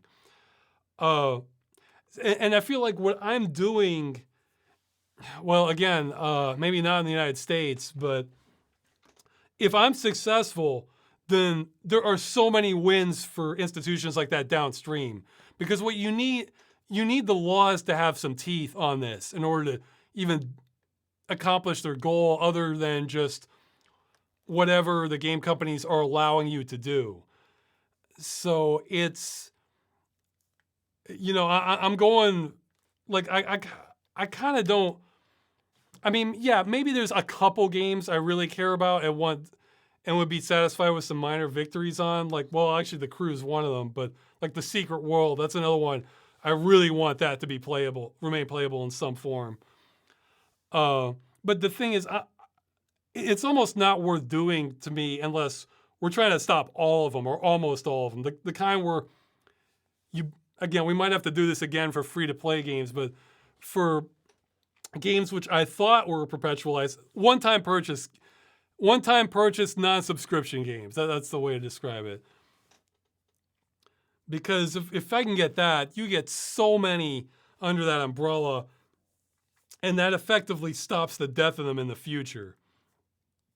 So, yeah, I'm all for an institution to like actually preserve this stuff in a way that people could access it. However, it seems kind of superfluous to me without laws to give them some power. Whereas in, like, let's say there's a game shutdown, okay, fine, now you have to release your source code to our institution. We won't leak it further, but we will use that to create, or your server software, we will use that to create a client so that we can continue running the game. Although, even then, I'm kind of, like, let's say there are games that you really do need a server. Doesn't have to be the company server, but a server to get the most value out of. Like, I'm thinking of something like Star Siege Tribes. That is a game, no bots. It's, yes, technically you could run around it in single player, but the entire game is meant to be played multiplayer. So, that game loses a hell of a lot of value if you're not online playing with other people. Okay, well, it still takes some resources to run a server. So I'm kind of for, I guess you call it the market, or just whatever players want to do for what servers are up or not. I don't feel like, because it seems kind of wasteful, if it's like some unknown game nobody's ever heard of and they're not that interested in it, well, I mean, we don't really need to devote resources to running a server for that game nobody's playing 24/7 or something like that. I mean, if you could spin it up, then that might be all right. But whereas, let's say there is an obscure game, but you have a group of friends and you guys want to try it out. You think it looks interesting. Well, if you can host that server, then great. Then the servers can rise and fall as needed, and as there's interest in it. as long as you're not literally removing that option from everyone. So, I mean, like, if I wanted to right now, I could host a server for capture the flag mode in Sin. Probably not a lot of people playing that right now. Maybe nobody at this moment. But if I wanted to, I could bring that back up again and say, hey guys, I'm gonna play this. And then we get groups of people coming in. So I am in favor of that, where you put the resources in the hands of the fans and the players, and then let the sort of, yeah, survival of the fittest. That's what I was looking for. And then just treat it as a survival of the fittest situation for these games that companies are no longer supporting, where if people want to play it, great. You know, like I'm sure there's people playing Unreal Tournament right now, or Unreal Tournament 2004, that sort of thing, or Quake, you know, or Quake Port, that sort of, because those had like real, like diehard fan bases. Other games might not, or they will for a while, but then eventually die off. I'm an advocate for survival of the fittest for game servers, but that's the thing. Game companies aren't giving us that option. You know, they're deciding, okay, we're just going to shut everything down at this time because because our numbers have dwindled past what we want, or maybe licenses expired for us or something. So, and also the way they do it, it's permanent death. Whereas, you know, there's a million games that never would have been seen today if it wasn't for the internet. And whereas they kind of had their time and then they went away or got not noticed at all, but then later some YouTuber digs it up and then people are looking at this like, wow, this game was weird or kind of interesting. And then that gets like a second renaissance or a second life. So, and that's what game shutdowns remove that possibility of. So, yeah, long answer there, but it was a good question. I think they're kind of superfluous in my eyes, unless they get legal laws that force companies to kind of hand over stuff that they've sold to people or to the public. But even then, I'd rather just have the public at large have it. You know, I guess, yeah, okay, like, because like I'm trying to think of a balance here, because let's say it was mandated that if you want to sell in the U.S., this is fantasy anyway, but if it was mandated if you wanted to sell in the U.S. and you shut down your online-only game, you have to turn over like the server software or the source code to the institution. However, they will keep it confidential, because let's say your source code has an exploit that could be used in other games you have running. Okay, I can understand. Or it uses code that they don't have from middleware that they don't have permission to give out. Okay, well, if the game institution has they're considered a trusted party, that they're not going to leak this down the line,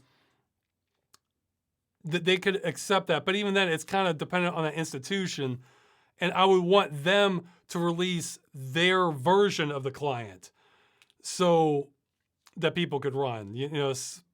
But I guess people could find exploits, but whatever. Like, I think we're overthinking this, and we need to contact consumer protection agencies for this. We're giving game companies too much benefit of the doubt. I feel like I'm at the point now mentally where the good guys aren't even doing this crap in the first place, and the bad ones, they've had their chance to do this the reasonable way. So now we just need to have the hammer come down internationally wherever we can, and then that'll make them do the that'll make them fix the problem on their own, because then otherwise they're losing out a ton of sales, because it is not expensive at all to do this for new games. And for existing games, maybe they get grandfathered in, or maybe it's still not even that big of an expense for a lot of them. So, yeah, I guess the other thing is, the other disadvantage to having this go through a trusted institution rather than the public is, you know, you get all sorts of awesome mods that come from the public the more open it is. Like for me, for me, I'm super interested in taking a bunch of games into VR. But say there's other things like they convert an old game to widescreen, or they add some quality of life hacks to it that really improve the game. Or I mean, there's all kinds of things. Or they updated some of the graphics in a way where it's pretty impressive, you know. And the more you're just trying to aim for the authentic experience, the more you miss out on that sort of thing. So, okay, spent a lot of time on that one. I think I'm gonna start skipping some of the questions now, like that I don't have great answers for. Um, let's see.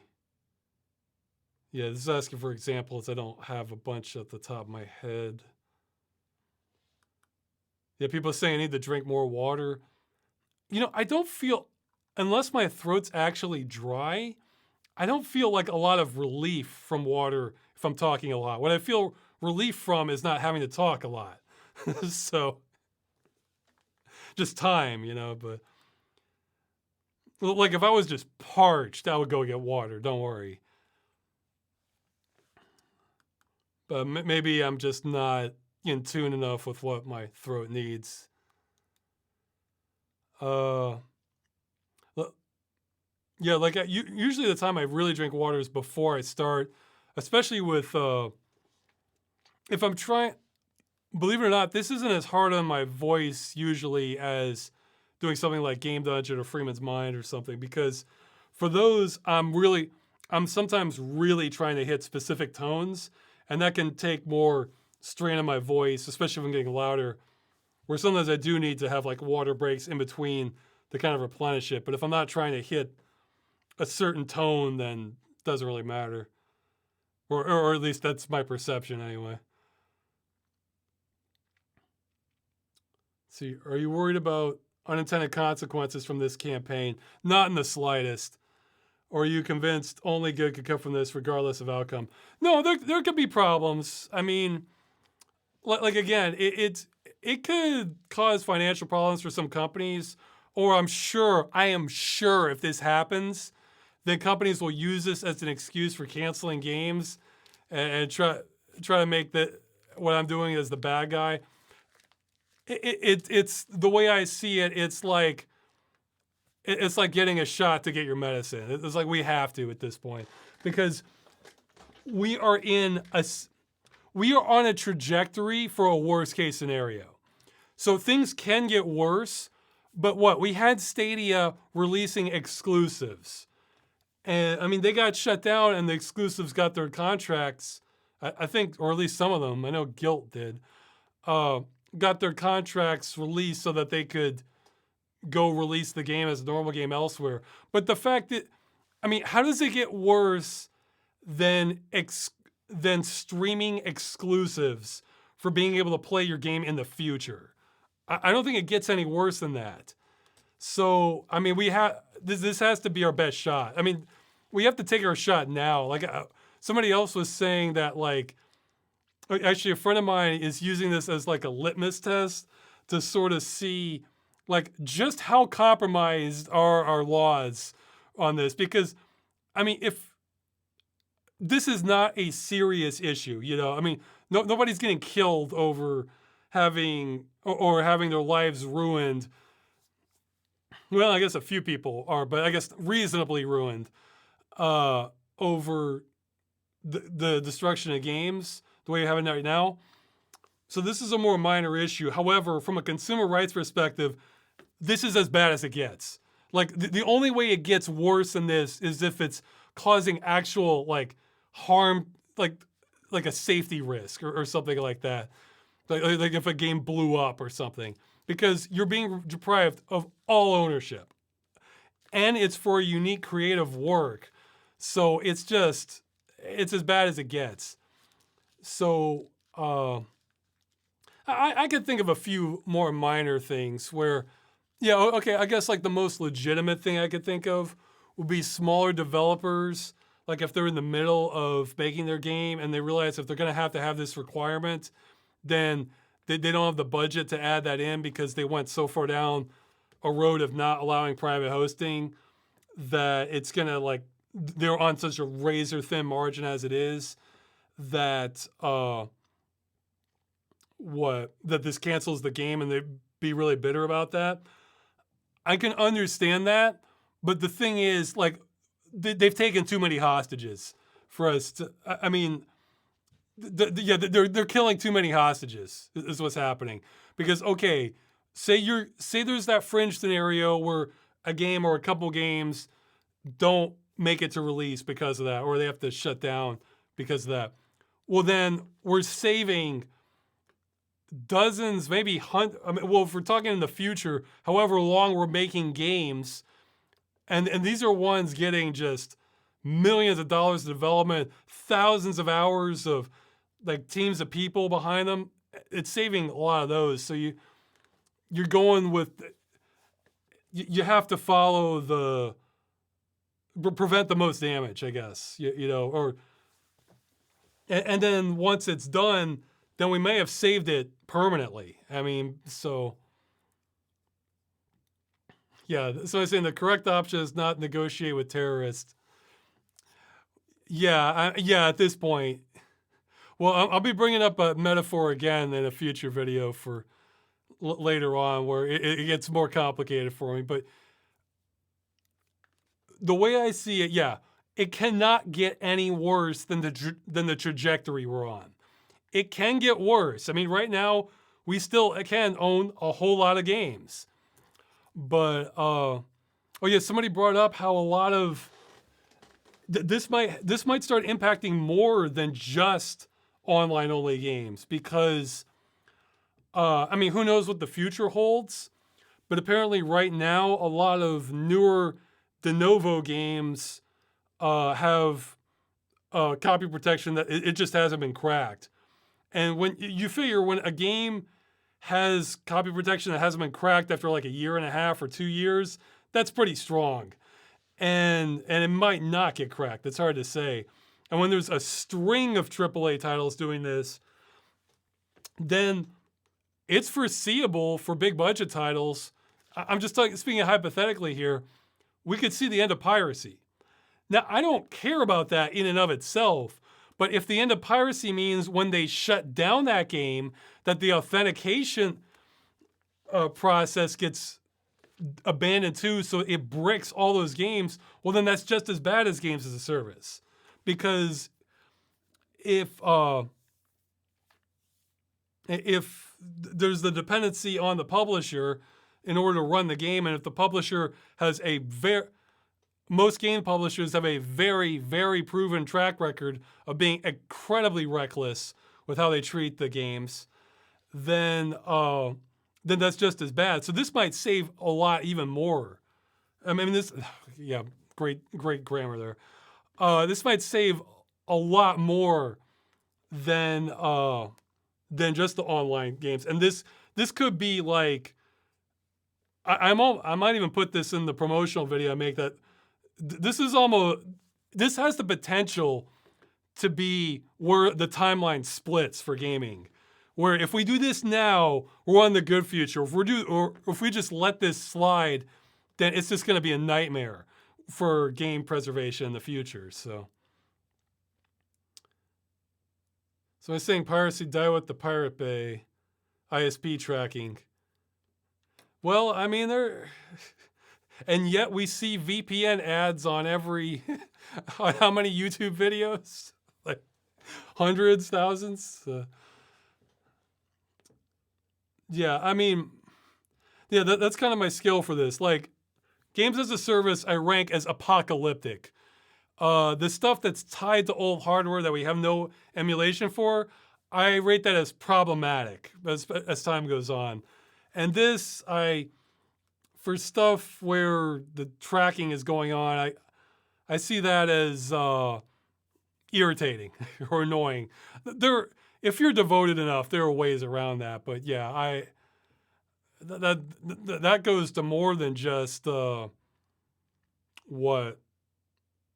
games, because then if you're a whistleblower, say you're a whistleblower for corruption in a government agency, I'd say those people getting tracked are a much bigger deal than being able to download an abandonware game. So, yeah. Let's see. Okay, so yeah, I should move on to more questions, but yeah,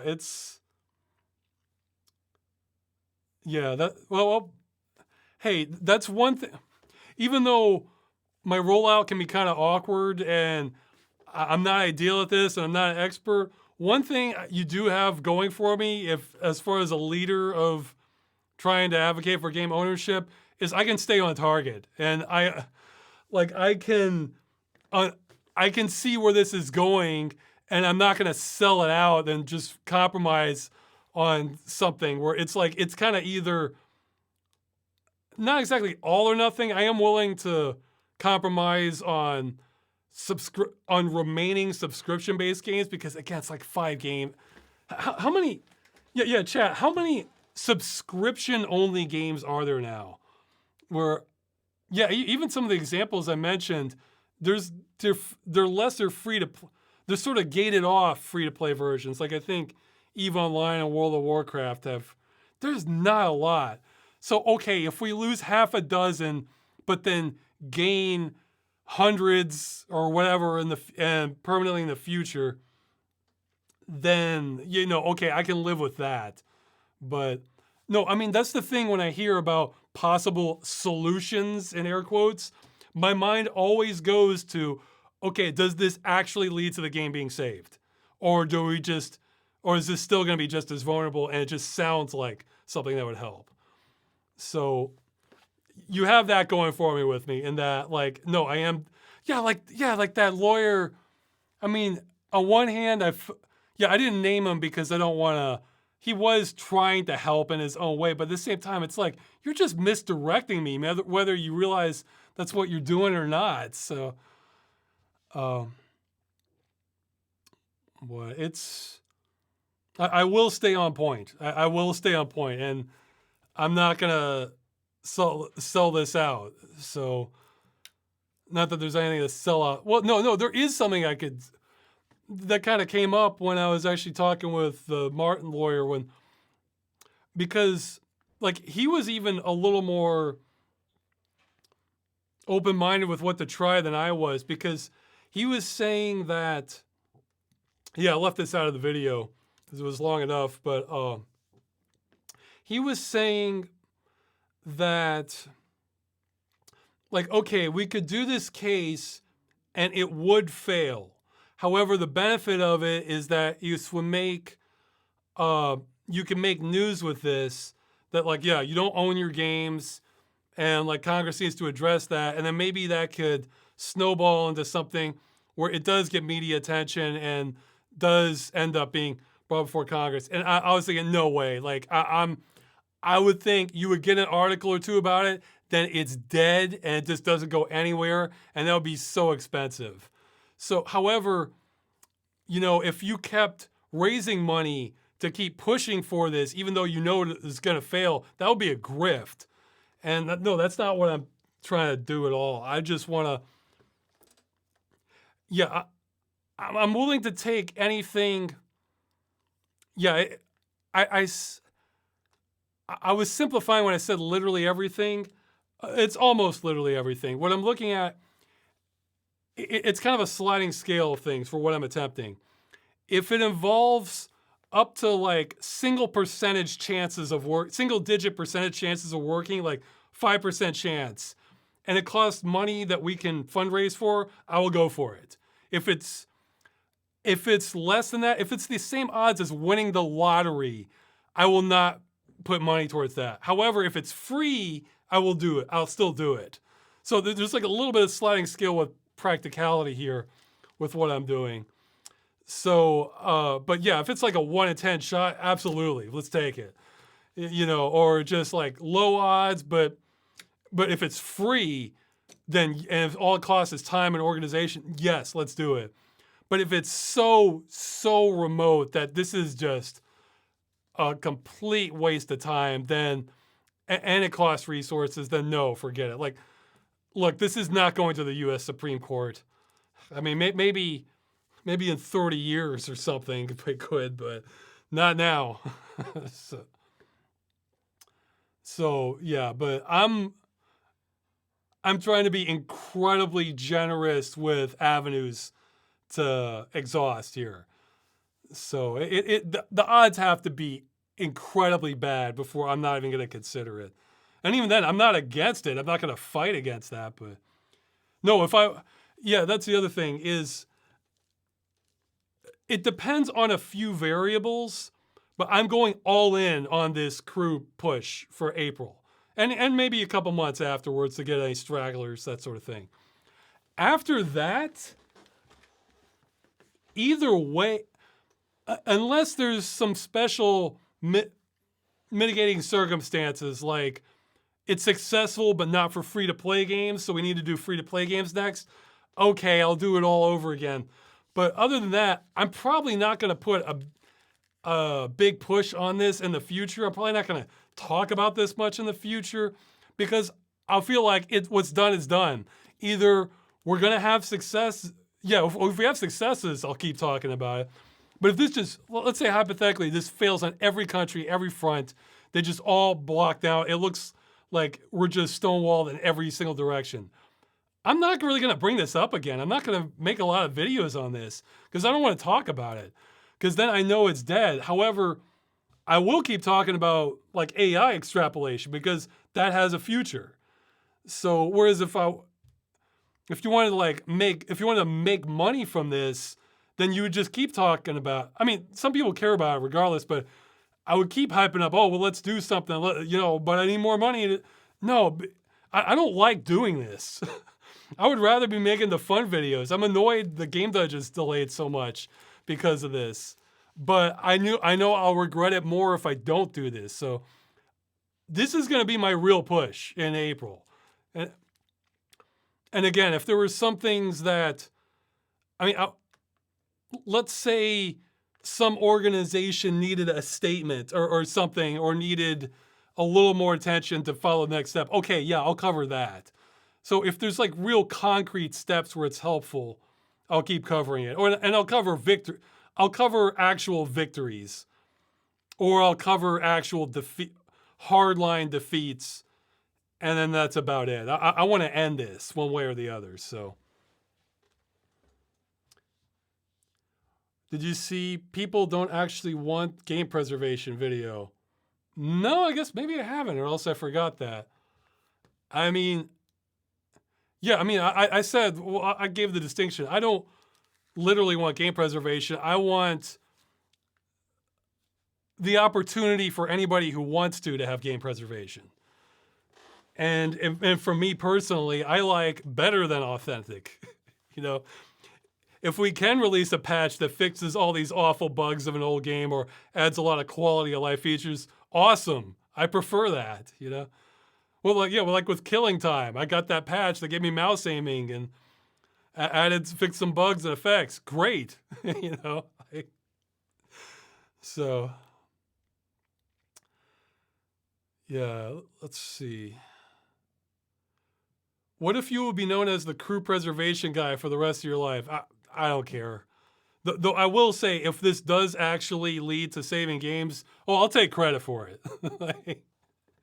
I'm not, because this is a pain in the ass doing all this stuff. But I kept hoping somebody else with more time would step in, but I haven't seen them, and they haven't reached out to me in a way that I noticed. So,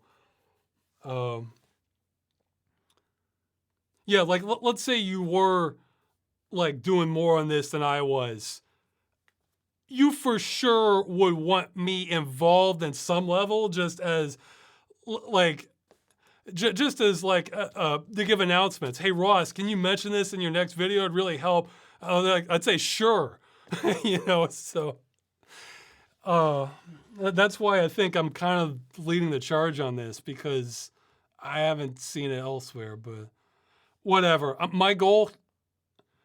My secondary goal is to just close the book on this one way or the other. So if I know it's hopeless to the law, then we know we don't have to waste any more time on this. We should get everybody going to AI instead. But if we have victories, this might be what changes gaming history. So, the only losing the only losing option is not doing whatever I can for this, because that's another thing I sort of mentioned, that my understanding is the climate on laws and giving companies more control is kind of shifting not in our favor. So let's say there's another bigger game, like even bigger than this, that's a shutdown, would be stars that would be perfect in the future, maybe 5 years from now.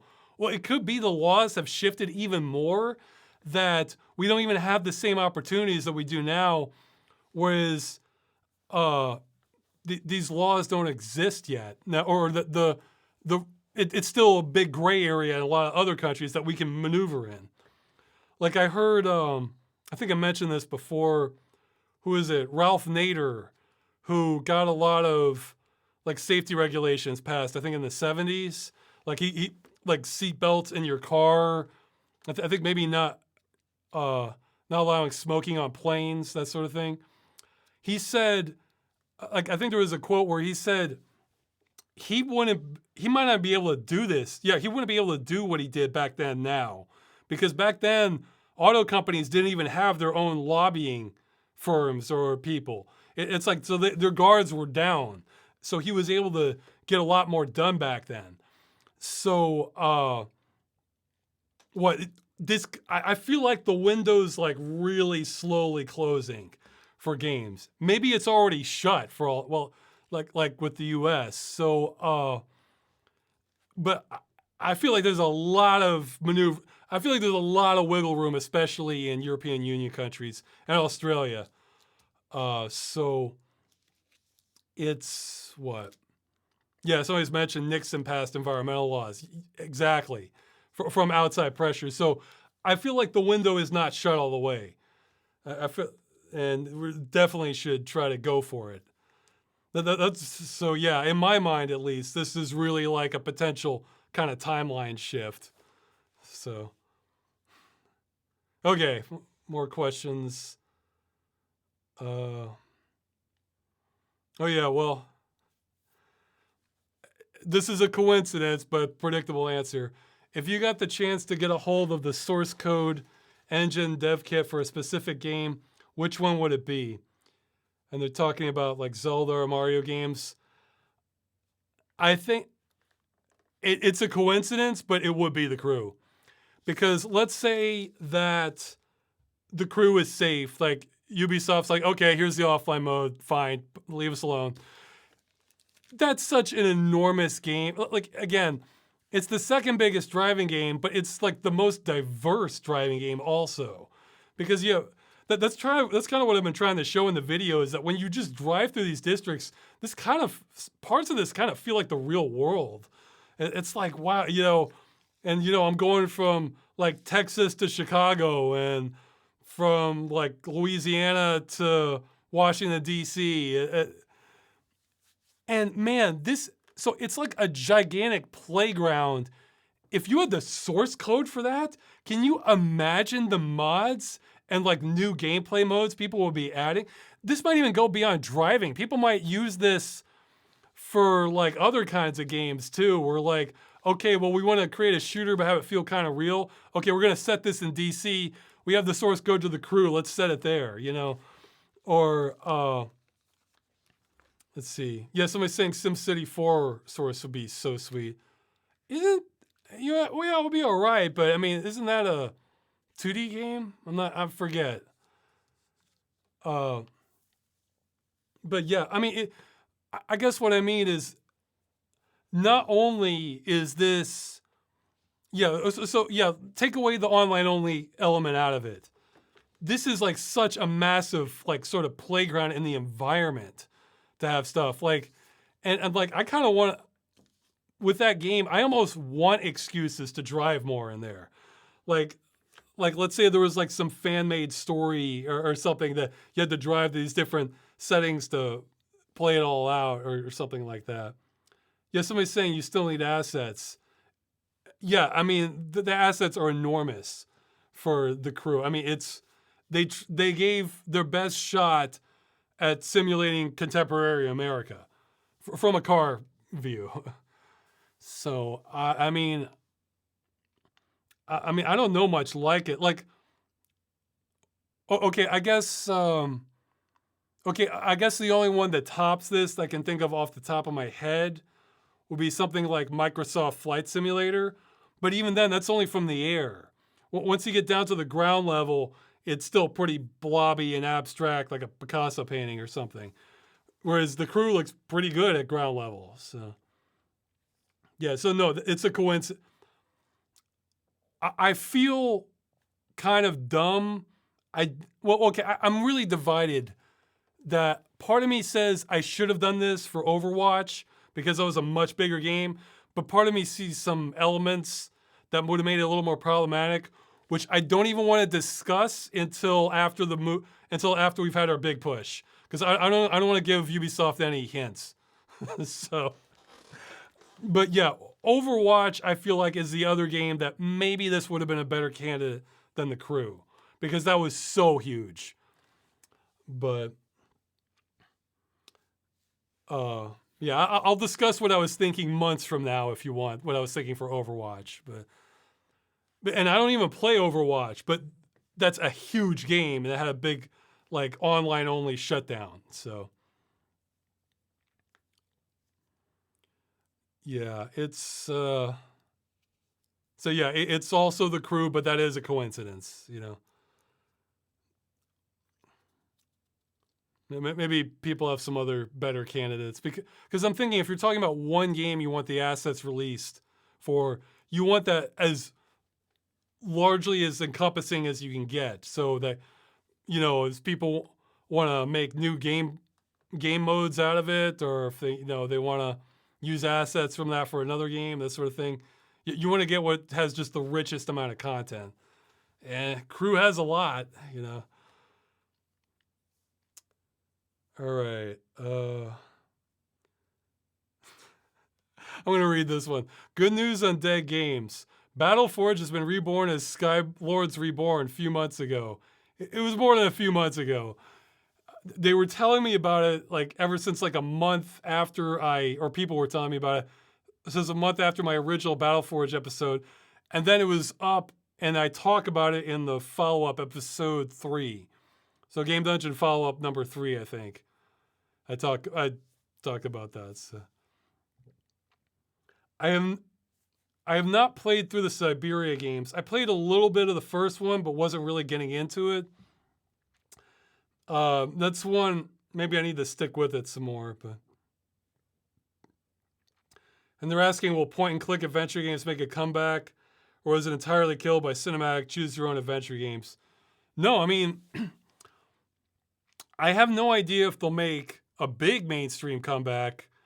Maybe not, but I think they've already made a comeback in the indie space. Like, their point-and-click adventure games getting made all the time now. So, honestly, it's another one of those that are hard to keep up with. So, I mean, they may never get as big as, you know, but I think they're here to stay for indie stuff, because the production cost on those can be a lot lower than a lot of other genres. It depends on your fidelity. So, yeah, somebody says all games have made a comeback in the indie scene. I was looking at it just last night. There's this game where it's basically, they went as hardcore as they could to make a spiritual successor to the CD-i Zelda games. I think it's called like Jewel of Arzette or something like that. The trailer to it is great. Here, I'll put the trailer in the, let's see, Arzette.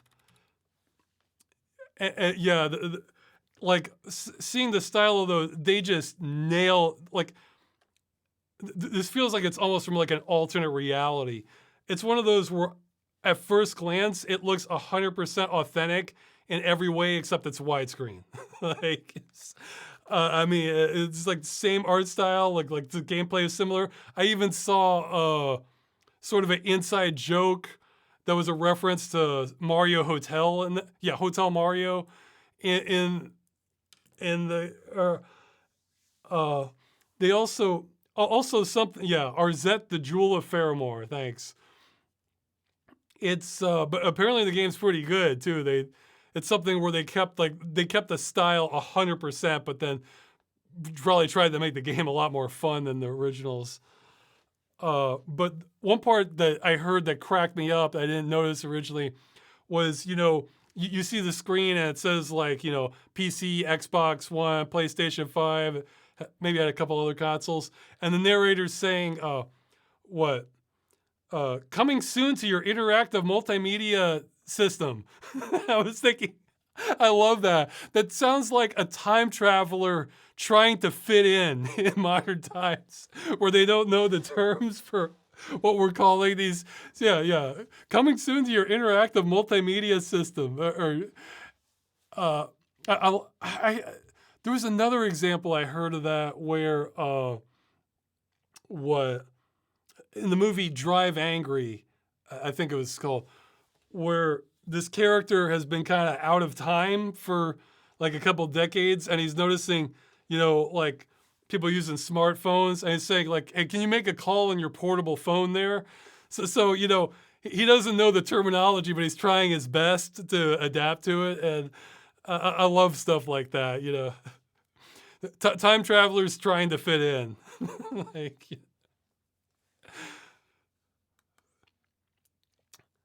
Okay.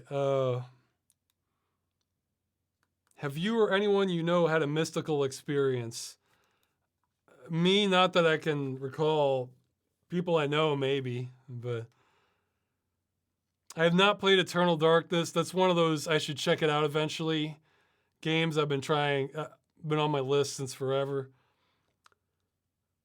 What would you consider more desirable?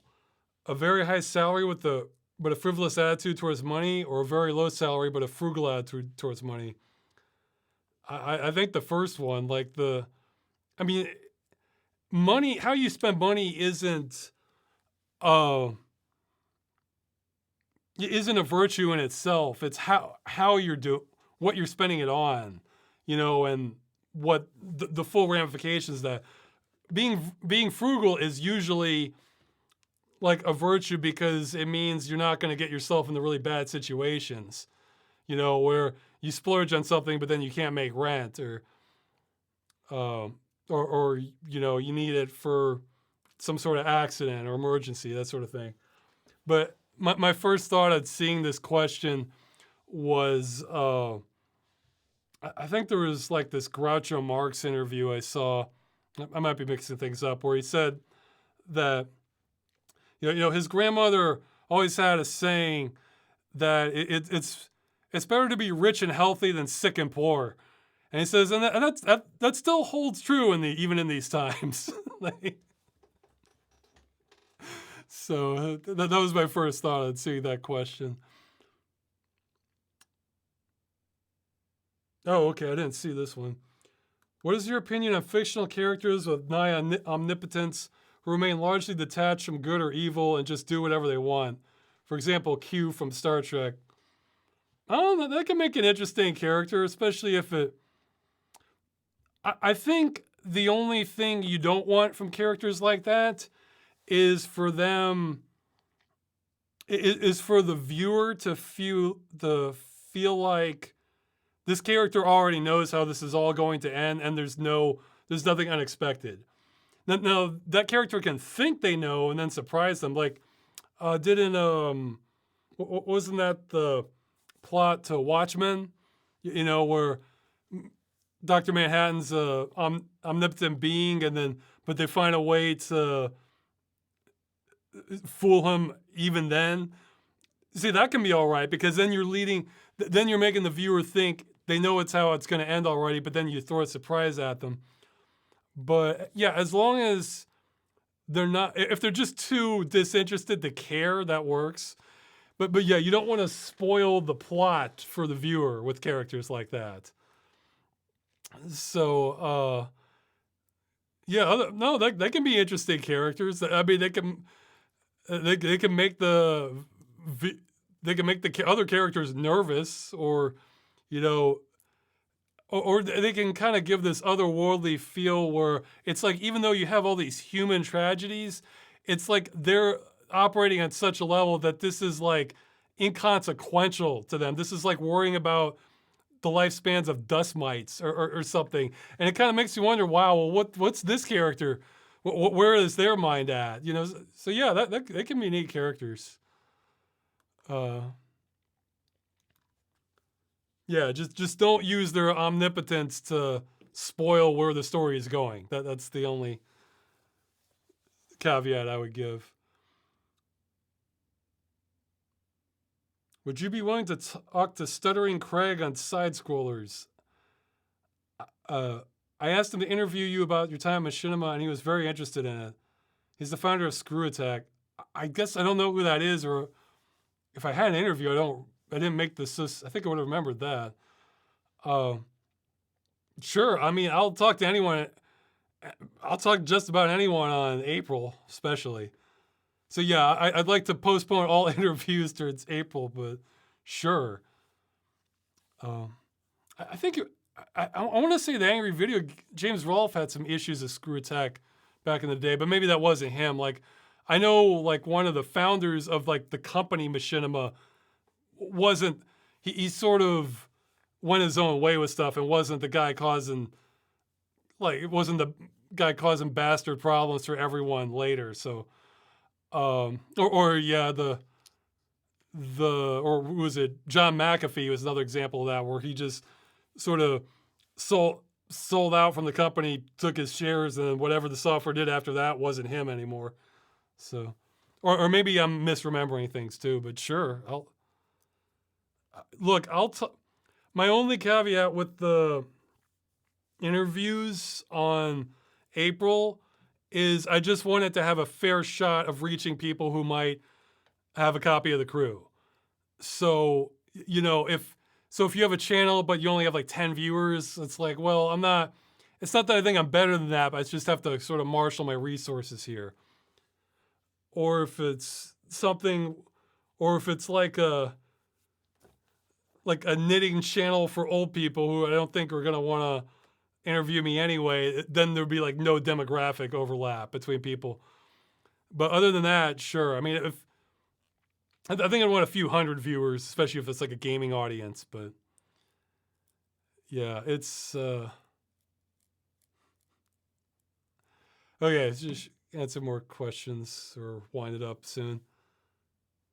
Uh, did you ever play the other games by the creator of Construction Bob? The ones with long nonsensical names? No, I didn't.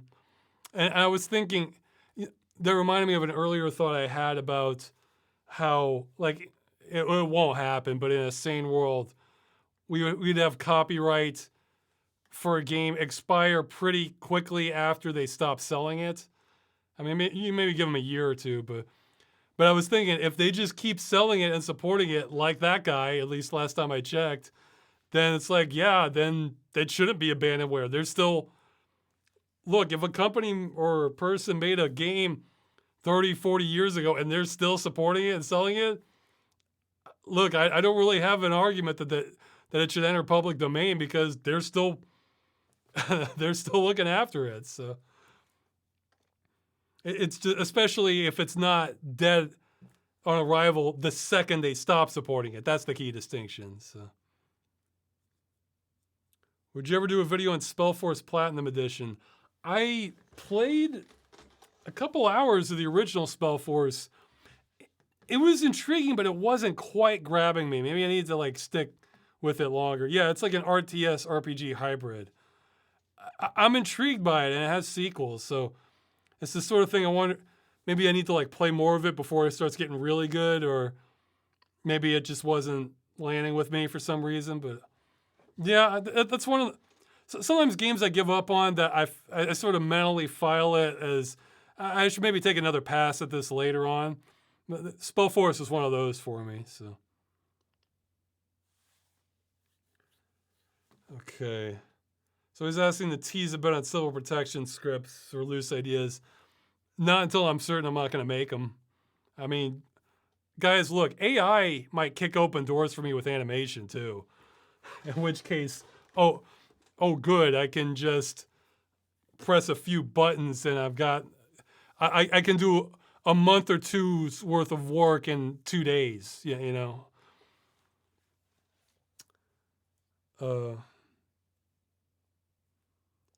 Okay, well, this is one I didn't have much of an answer for. They're asking what measures I think will be realistically taken to reduce the impact of AI video. I have no idea. I just hope they're not overly restrictive, which could easily happen with government trying to regulate this stuff. Like, whenever I think of government trying to regulate technology, the first thought in my mind is like I think there was that senator calling the internet a series of tubes. And I think, yeah, that's pretty much the level of understanding. Now, that's not an argument that technology shouldn't have regulation. So, see, some people just go the complete opposite direction and say, okay, well, yeah, they're going to be inept at this, so therefore there should be no regulation. No, it's just the level of understanding, I think, is often not there or else highly manipulated. And, well, that is why I think we still have an opening with all these law agencies where they don't understand how bad this is with games. And once it's explained to them, they might think, yeah, we should clamp down against this. So.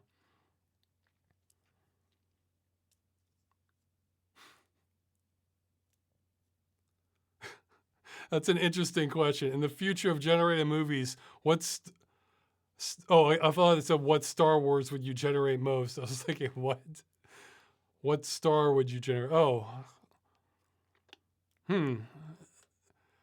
we would, well, I kind of like,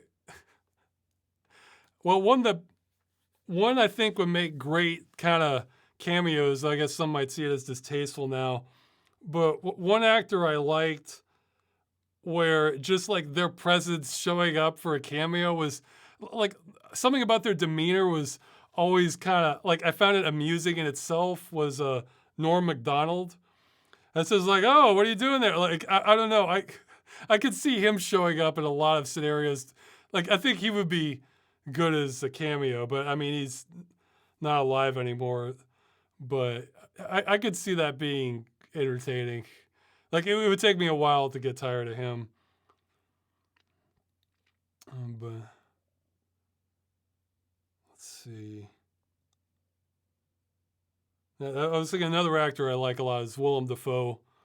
I wouldn't mind seeing him in a bunch of roles.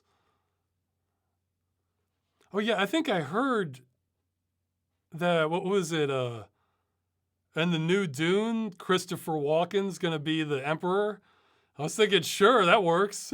Yeah.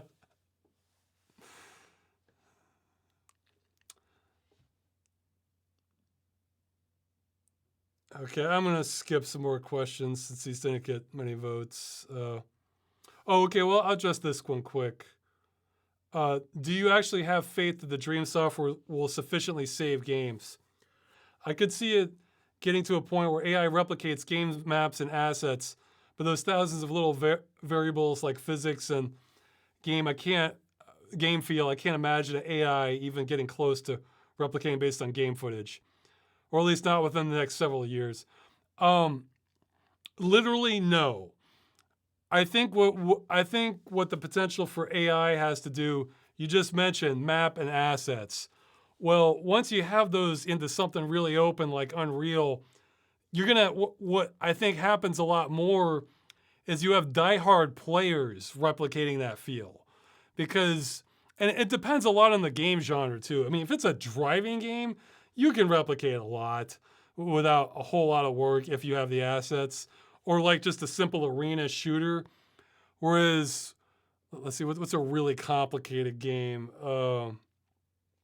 Let's say Total War Warhammer, or one of the Total War. Okay, there's a lot of stuff going on in those games because they're kind of like 4X games and they're real-time strategy and there's like a million variables. Oh, I think I think they were talking about making a future Total War title online only. So this isn't even like and they were getting some pushback against that. I might be misremembering things, but I'm thinking like, yeah, you do not want that. I mean, yeah, somebody's saying any 4X games. So yeah, AI might be able to get a few things, but there's a million things that'll be lost in the details.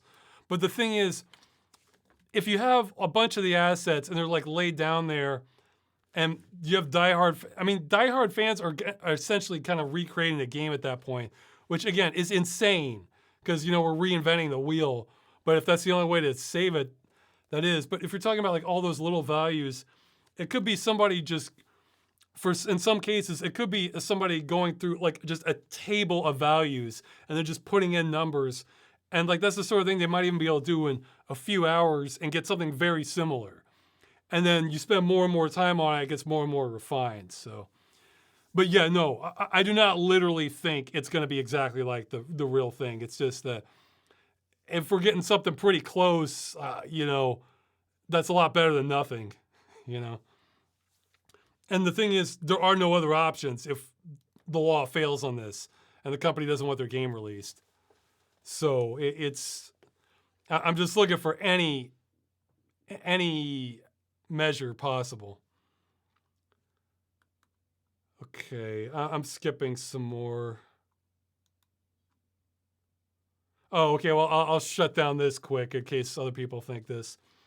They're saying a couple years ago when Ubisoft killed off Might and Magic 10 by shutting down its DRM server, a bunch of players started reporting this as an issue to their support. After initial resistance, they did patch the game to stop the server check-in, and it is playable again. Maybe mass reporting the crew becoming unplayable to Ubisoft support could also be an option. I wouldn't hold my breath on it, but maybe. But at the same time, then that's just one game. I mean, it's a game I care about a lot, but if they save that, then it's like, man, then what's the next game they're gonna kill? I guess, yeah. I was trying to think of like what's the next best likely target. It might be The Division. I think that's like probably gonna be the next really big game that gets shut down. Yeah, feel free to weigh in, chat. What game you think they might shut down next, or it doesn't have to be Ubisoft. Any company. I mean, maybe Need for Speed 2015 from EA, but I think The Division's bigger than that. But yeah, that's the only issue with that is it's not just this one game. I'm trying to do this for keeps. Like I don't want to have to do this again. you know. The only thing I even want to do is, I don't want to do this again at all, but the only thing I'll really consider it for would be free to play games. But that's a good question, but I didn't see it. What's the scariest place I've been? Haunted, dangerous, or... Well, I've been on some cliffs. I'd have to think about it. I'm probably just forgetting something. I know doing the drop tower at an amusement park, it's a rush. You feel like you're falling to your death. So that's yeah. If you're an adrenaline junkie and haven't tried drop towers, you should try them. Okay, I'm gonna skip some more. Norwegian Broadcasting did an article named "Streaming Games Can Be Bad News for Cultural History," warns experts. Do you think that would be of any relevance, help, or interest to your campaign? Only maybe. That's why I need more help on navigating these little details, because if it's a agency where seeing this report in the news, and I think we probably need a translation of that, might sway their opinion, then absolutely. But I'm not sure which agencies that is. So it's like I'm having to learn the process for I'm not going to do a crash course for every country that I can, but I've gotten a lot of emails so far. That's good. Yeah, I mentioned that earlier. Okay, I'm starting to repeat myself. I better wrap this up soon. Oh yeah, this is a good question. How do you view fixed camera angles in video games in any genre? Do you believe they deserve to go the way of live systems, or do you believe there is artistic merit in some games continuing to have them? Well, I wasn't thinking of the artist. I think if it's like a real cinematic thing, then maybe the artistic merit thing can kind of come into play. I wasn't even thinking that. I was just thinking more of a practicality thing. I mentioned that in the Mage Knight Apocalypse episode, where you know the amount of work it takes to do an isometric game versus like uh like on the ground view game. There's a difference. It can sometimes be huge because then you have to you might have to do a lot of optimizations you might not otherwise, and then render more of the world than you would have otherwise.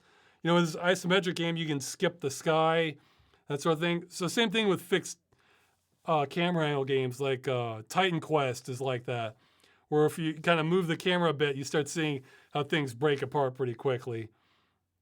So I mean, I like.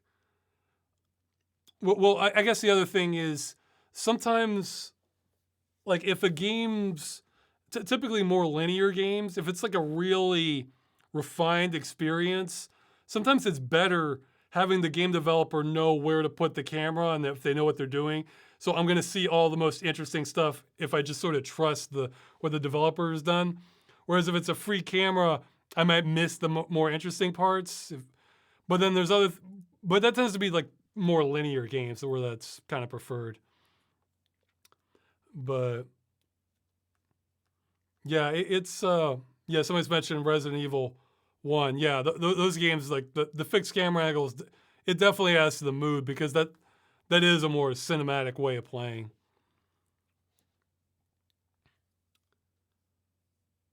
Okay, I'll answer this one quick. The okay, well, okay, I'm seeing a lot of questions now here. I skipped ahead like 5, didn't realize it.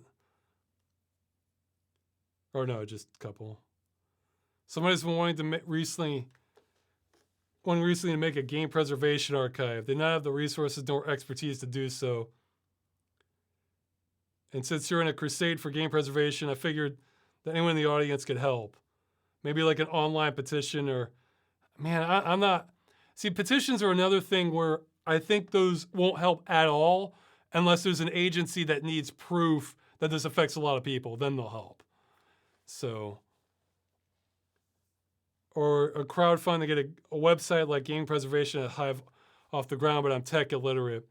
I'd say your best chance, my advice is if you don't have a lot of resources, you're not so keen on the tech stuff of that, you're going to run into a minefield with laws anyway.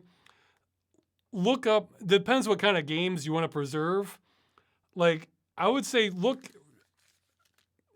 you don't need to reinvent the wheel.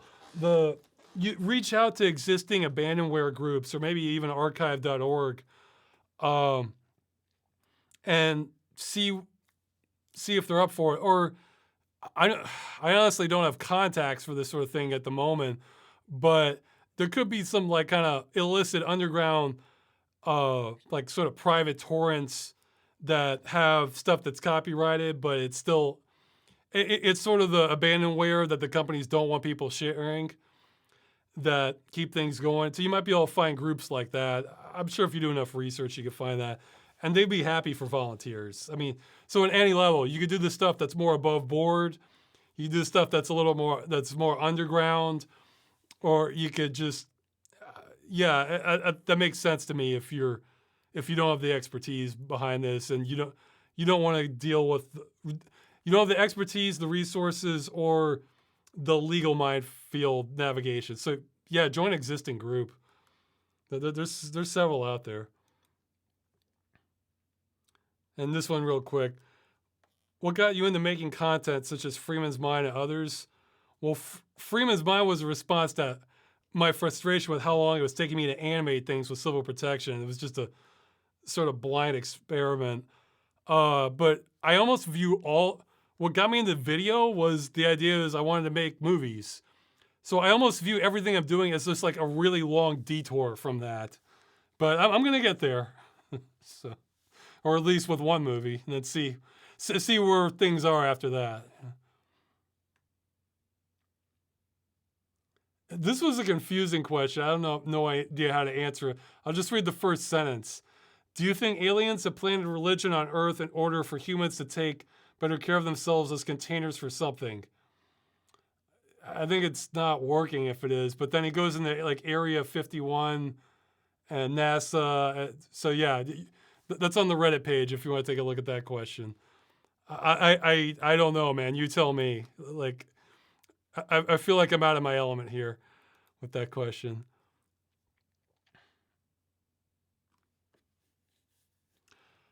Oh, asking what are my thoughts on temporal AA or deep learning AA? Well, I think both of those require support from the game itself. So, I mean, they can be good, but I mean, it varies, but the game needs to support it. So, I did not have intentions to do a video on Rain World. I played some of it. It wasn't really my thing. Yeah, some people are saying it's sort of like a ecosystem simulator. It's one of the, I feel like both this and maybe, oh, what's the name of that one? Oh my God, it begins with a P. It's about some plague in a town. Pathologic, yeah. Both that game and Pathologic fall into this subgenre of games I'm classifying as maybe even Outer Wilds to some extent. Fall in this category of games that are very clever and simulate things on a very deep level, but I don't find them fun. I don't find them that fun to play.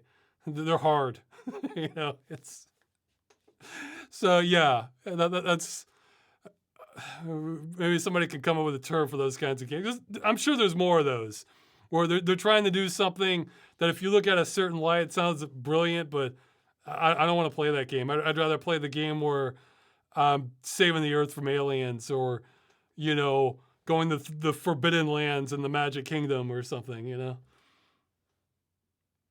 Somebody's saying Rainbow gets the does not respect your time award. Okay. Yeah, again, look, I'll own it. I mean, I'm kind of lowbrow with games and I want to play ones I'm having fun. I can totally respect how my kind of fun isn't somebody else's and what's fun for somebody else isn't for me. So yeah, I mean, I want them to have fun too, but like, for me personally, I'd rather play the stuff that's fun. I mean, there is the borderline stuff too, because I feel like Death Trap Dungeon sort of rode that border, where this is punitive, but especially with other people, it is kind of fun seeing just how punitive the game is. And it's kind of over the top with it also. So and you don't know what to expect in that game. So yeah, it's like I was enjoying it and I wasn't. It was like right on the line there. So Death Trap Dungeon. ETA for the movie, whatever it is, it got pushed back a couple months from the damn shutdown not prevention, but pushback. But I had to do this. So look, I would have regrets if I didn't do this, like long-term regrets. So this is taking time from it, but then I'll be mostly done by April, I think. The only way I'm not is if I have to do this again for free-to-play games, or if there's like some minor follow-up that my participation will help, which I'm not anticipating a lot of. So I'm gonna be mostly done by the end of April with this. And again, it's not like there's an expiration if people come across this after April. I mean, I figure if it's a year, then it's getting harder to make that case to agencies. But, several months, well in the clear. So, I'll keep beating the drum, but I won't have to hit like every last effort. So, the way I'm doing now. Okay, almost through the questions.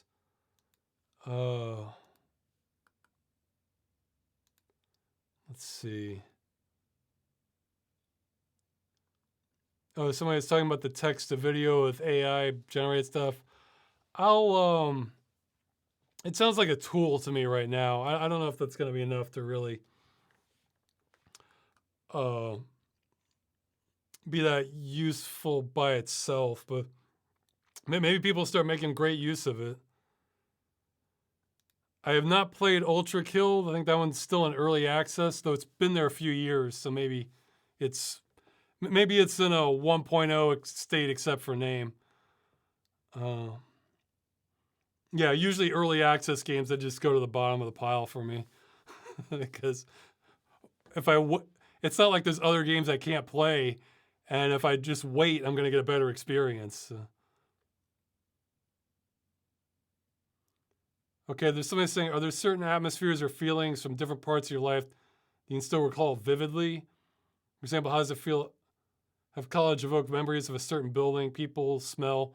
Yeah, well, a little bit. It's sometimes I'll completely forget things, but then like a certain smell, I'm like, oh, okay, that smells like the elementary school. I guess they use the same cleaning agent in this building or something like that. So yeah, a little bit, but it's like I need the triggers usually to recall it. I had to look this up. They're saying, what are your thoughts on analog horror? I don't know about the Mandela catalog, but yeah, analog horror, it's apparently like when you're kind of intentionally going for like a rough viewing angle, like kind of like a intentionally retro look, like if this was just filmed on like a crappy VCR or camera or something.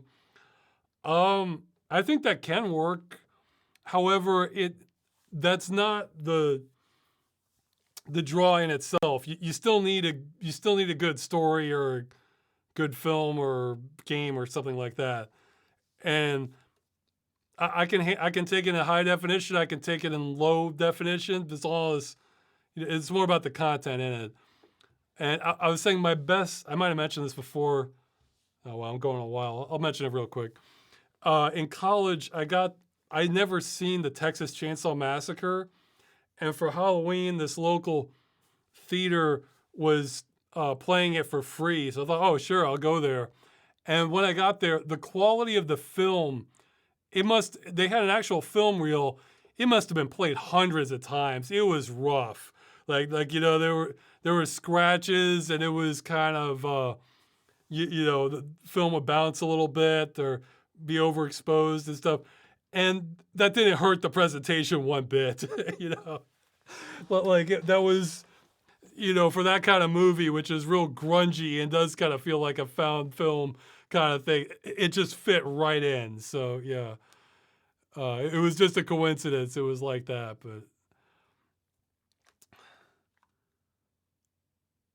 but yeah, that's not enough in itself to draw me in. I need a good story or presentation, that sort of thing. Okay, somebody else saying to drink water, I think. Oh no, this was, yeah, somebody's telling me to drink water. I'll take live questions in just a minute. I guess you can start ahead of time if you want to do at Ross Broadcast.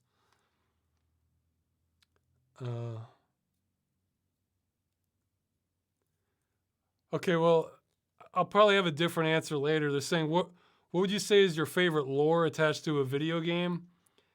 Well, my cheat answer might be something like Warhammer 40K, because that's actually a very diverse universe that they have in there. It's like all kind, like it was like it was more out there than Star Trek, So I love that sort of thing. But I don't know if there's a game specifically that deals with that. Yeah, is there a Warhammer? Boy, there's an idea for developers. Is there a Warhammer 40K game that deals with all the weird stuff, like the anomalies out in space and these planets with different cultures or phenomena? Man, I would love something. Yeah, Star Trek in the Warhammer 40K universe. I would love something like that, where it's just filled with mysteries and odd. But one that came to mind, again, my answer could change later, would be Sunless Sea. I was intrigued by where they were going with it. You felt like there was a real rich world there. I was just having trouble getting into the gameplay. But yeah, I like the idea of that kind of like alternate reality with sinister stuff being a part of it. You know. All right.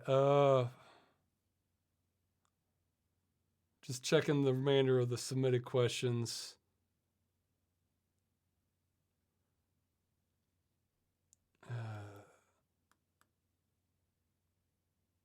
Oh wow, I was not aware of that. They're saying the Black Mirror soundtrack will get a remaster thanks to the original creator. That's awesome because, like in the original, I forget if I commented on this. You can kind of hear, like, I don't know if it's volume clipping exactly, but it's like the recording volume was too loud, so they were going for maximum loudness, and you can hear a little bit of distortion from that. So if they could fix that, that'd be great.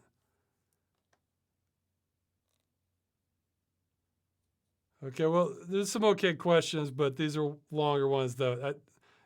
Ask them again next time. Maybe you can get some more votes.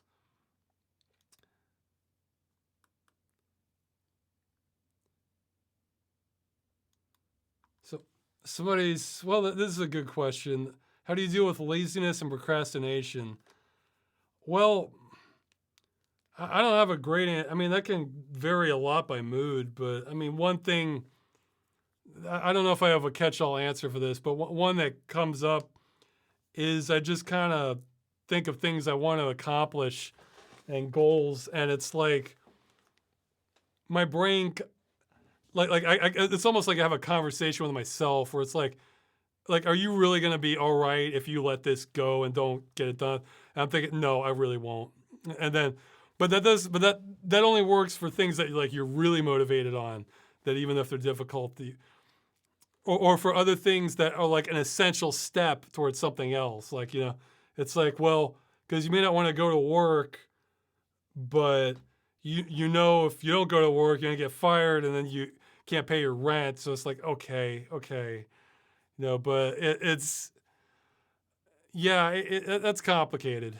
It can vary a lot, like on your personality and your mood also. But yeah, I'd say just like imagine yourself in the future getting a goal accomplished, regardless versus not, and how you feel about that. And sometimes like that thought is like enough to like, okay, this is kind of intolerable if I don't get this done. So, okay, somebody's recommending Notion for organizing stuff like the games lists. Maybe I clicked on the link and it looked more like it was more for development. But oh, okay, they're saying their hard drive is too loud when it plugged into their PC, so they keep it unplugged. I still want to use it, of course, but unplugging and replugging is quite the hassle. Is there a way to power off hard drive without having to unplug it from the motherboard? Yes. Well, okay. What you want for a hard drive, that USB 3.0 is probably going to be fine speed-wise. Like I think you'd have to get to like SSD speeds before you would max that out. Yeah, here, if we can see this on the camera here. All right, you see, okay, yeah, the light's kind of crappy, but you can see I have a hard drive just kind of plugged in there as a dock that you can put in or out. And beyond that, okay, I'll power this on okay, now you can't see anything. All you would see would be a little light. I have what's called the DAS, digitally attached storage. Because a lot of people are saying to use a NAS when I wanted network attached storage, when I wanted more storage. But the thing is, these drives I have attached to it, they're powered off 99% of the time. I only turn them on when I'm thinking like, okay, I want to pull up that file from archive, or just I'll look at these files later. I just need a place to dump it. The drives don't need to be spinning. And yeah, it's like you put it in, and then I just press a button to turn it on, and then when I'm done, turn it off. So yeah, get get a USB 3 or 3.1 hard drive dock, or if you have several hard drives, get a DAS, and that should have you covered. So, okay, direct attached storage, not digital. Okay, I may have misspoken there. But yeah, it's not an... Okay, I'll start looking at the live questions now. How is it that you make such creative names for things like Gorilla Gong, the Begathon, Chilled Sanity, Space Lumberjacks? I mean, you're asking how does the mind work, I think. I don't have a great answer for that. I just try not to land on anything too lame when I can. I was actually struggling with how to title the last video. I was thinking, well, should I even call this Dead Game News? Or, well, I like that skull banner. I should use that. And, so... Any advice for my brother who's turning 18 next month? He's afraid of getting out into the world, getting his driver's license, going to college, etc. What perspective can you give on someone his age? Well, depending on his situation, you may not have to get a driver's license. That's optional. But yeah, the U.S. does kind of treat you like a second-class citizen. In my case, it's like my mother and I just seem to butt heads after any length of time. It's like I don't even try to. I even try to stay out of her hair, but it's it might just be like a raw personality conflict or something. So I was highly motivated to get outside of my living with my parents, like pretty much at all times. So, and the only thing that kept me there was usually economics or not being old enough. So, though she kind of let up on me once I was employed and staying there, so that was something. But yeah, for advice, it's the sort of thing. I think it's the sort of thing where, I mean, I don't know. My brain's kind of coming at it from a different angle. Where, like, some things I kind of treat like I don't want to do this. This is gonna be hard, but my brain treats it like I have to. So, and for some reason, the thought that just popped into my head was from Monty Python, The Holy Grail, where he says, listen here, you're going to be marrying Princess Lucky, so you better get used to the idea. So some things I kind of approach that way, where it's just like, yeah, you might have a lot of problems, but you may not have an alternative realistically either. And what you can do is just try to do research and prep work to make it easier. And then wisdom in general comes from making mistakes that aren't so bad that you're still alive, that you still live through them,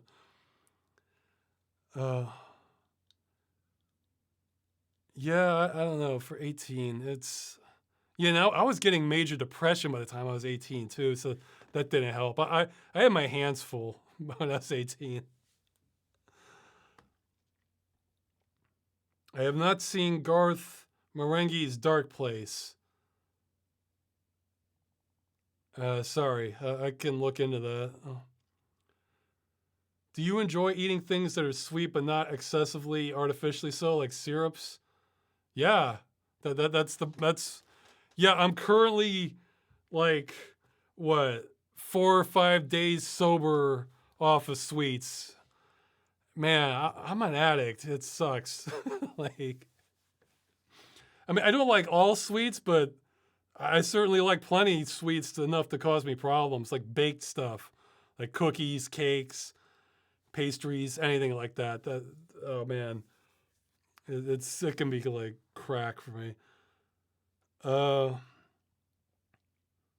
you heard of the Dead Game Worlds Adrift? That name sounds very familiar. So probably, but I forgot the context. Have you ever heard or watched Interloper, Half-Life 2's greatest unsolved mystery? No, I haven't. I still need to... I haven't read, was it Raising the Bar? think that has a lot of lore in it. Since you run every day, well, okay, I'm not running every day now, but I'm running or else going on a hike every day. Do you find a difference in running on a treadmill versus solid ground for you? Yeah, absolutely. It's not really the feel of it, but it's more, well, I do like running on solid ground more, but it's also something in my brain doesn't like being stationary for a long period of time. I guess unless it was really immersive. So if I had VR and didn't get sick, maybe that would work, but then I'd be sweating buckets anyway. So that might not be so practical. Maybe that's something that gets solved in the future. But yeah, something about me really wants some stimulus while I'm running. So, do you sometimes feed the animals near where you live? No, but my wife does. So, and she sometimes calls upon my help for things. What is your opinion on quantum computing, and do you think it'll become mainstream in your lifetime? That's one of those things where it's like, who knows?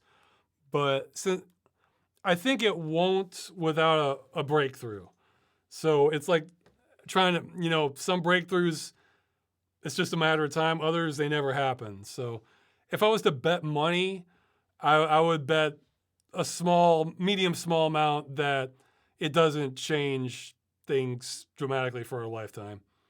I think AI is going to change way more.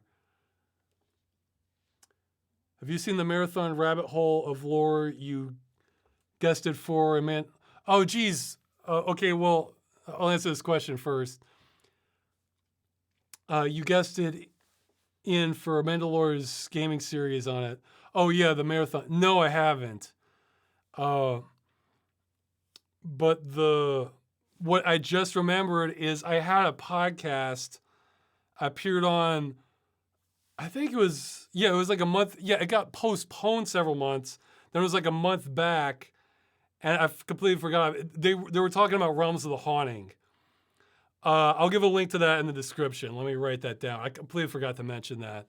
And they finally released it, and I didn't want to put it out because I was like, well, shoot, I'm about to put out the game shutdown stuff. That has to take the priority. So,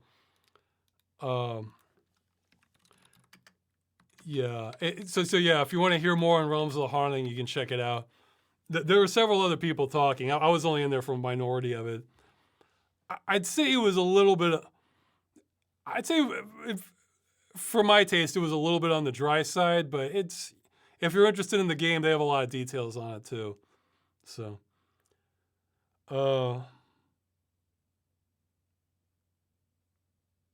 who did you voice act in Detective Nigbone?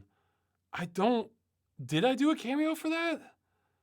I don't know. I need to catch up. It could be the sort of thing where I sent him the audio and then he used it, or maybe he never got around to using it. I forgot. I don't know. So either you can tell me or else he never got around to including it, if I'm remembering things right. Because I was in touch with him.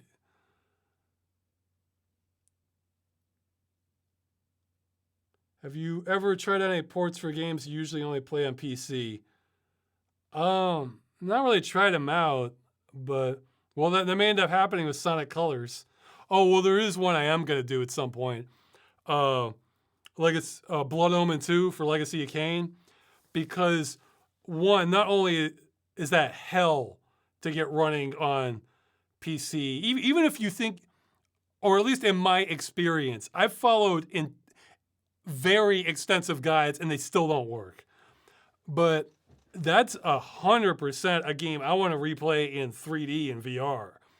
And it looks like the GameCube version is just as good as the PC copy. That's not a game I need lots of careful aiming on. And I think I can just get the stereoscopic on it to work on an emulator. So I'll be able to play that in 3D, which I haven't done in, over 20 years. Man, yeah, that one has a real atmosphere to it. I'd love to see that in 3D all the way. So yeah, there's probably more like that where that's the best thing I have going for like emulated games over native PC copies is a whole lot of them I can get stereoscopic 3D working over others. So yeah. Uh,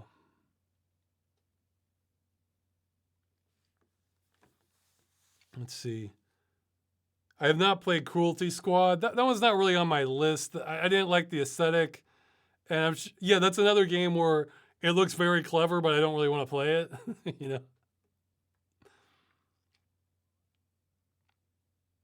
Let's see. There's a few clever games I am interested in playing. There was that Cocoon game, and oh man, I forgot the name of it, but it's like a recent game where you like take a picture of something, and then that becomes like the new reality. You can step into it. See, that strikes me as clever and like something fun I want to play. So. With Cruelty Squad, I probably wouldn't mind the gameplay. It's just the aesthetics of it and maybe the theme might not be my thing.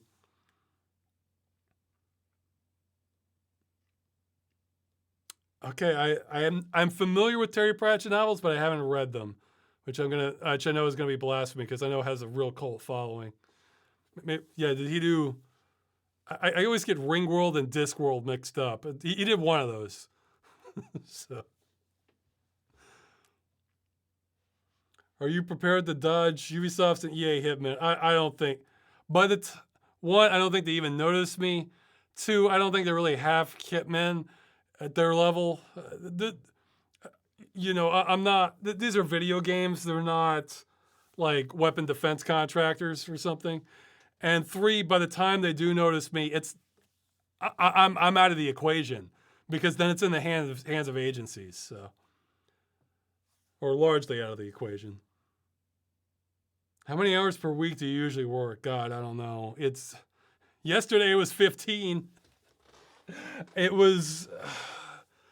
I was running late on the video, but it's like, oh my God, I gotta get this out for the video chat. I'm already pushed it back a day. Like, yeah, that was a little rushed. I feel kind of stupid about some of my editing when I watched it later. It was like, oh God, I should have done that timing better. I also left in more of the what I call micro pops and micro clicks. So that was a rougher video, but I figured this is kind of temporary anyway. So, do you still have time to work on the movie? No, not until I finish this. I'm going to carve out time for some of the remaining regular videos, but the movie's going to have to wait until after April. Sorry. But yeah, how many hours a week? Okay. I think it's okay. I'd say low end 55, high end 70. By typical high end. So if I'm just kind of working steady, but I'm not losing sleep or just working as soon as I wake up. Yeah, if I'm crunching, which I really don't want to do anymore at all if I can help it, then it could be as bad as about 15 hours a day. I mean, so yeah, that's what. Sorry, brain's going. Oh yeah, so it's what 105 a week. That's pretty rare. Usually when I'm crunching, it's usually a span of like 3 or 4 days. I mean, like really crunching. I'm really trying to just. So far successful. I'm trying to like permanently end, like doing all-nighters. I don't want to do that again if I can ever avoid it. Random question. Do you like Daft Punk's music? Yeah, though I've only heard some of it. Probably the most popular stuff. Let's see. Okay. Okay, last one. Are you worried on how to handle Freeman's Mind 2's pacing? Release schedule is slower? Yeah, I am. I'm worried it's kind of getting knocked by the wayside based off everything else, but yeah, thank big game companies for forcing me to step up to this. So, what's your favorite flower? I don't know if I have a favorite. I guess maybe roses, since I associate them with like vampires for aesthetics and stuff like that. So, yeah, maybe roses.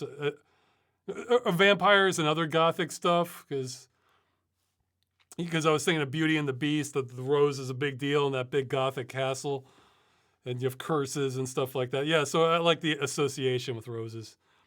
All right, I think that's a good place to end it. Thanks for showing up. Come back in April, no matter what you do. So, and yeah, feel free to contact me, rosswscott@gmail.com. So if you think you can help in anything related to the crew stuff. I'm going to be writing a lot of emails. Okay, I'll see you later.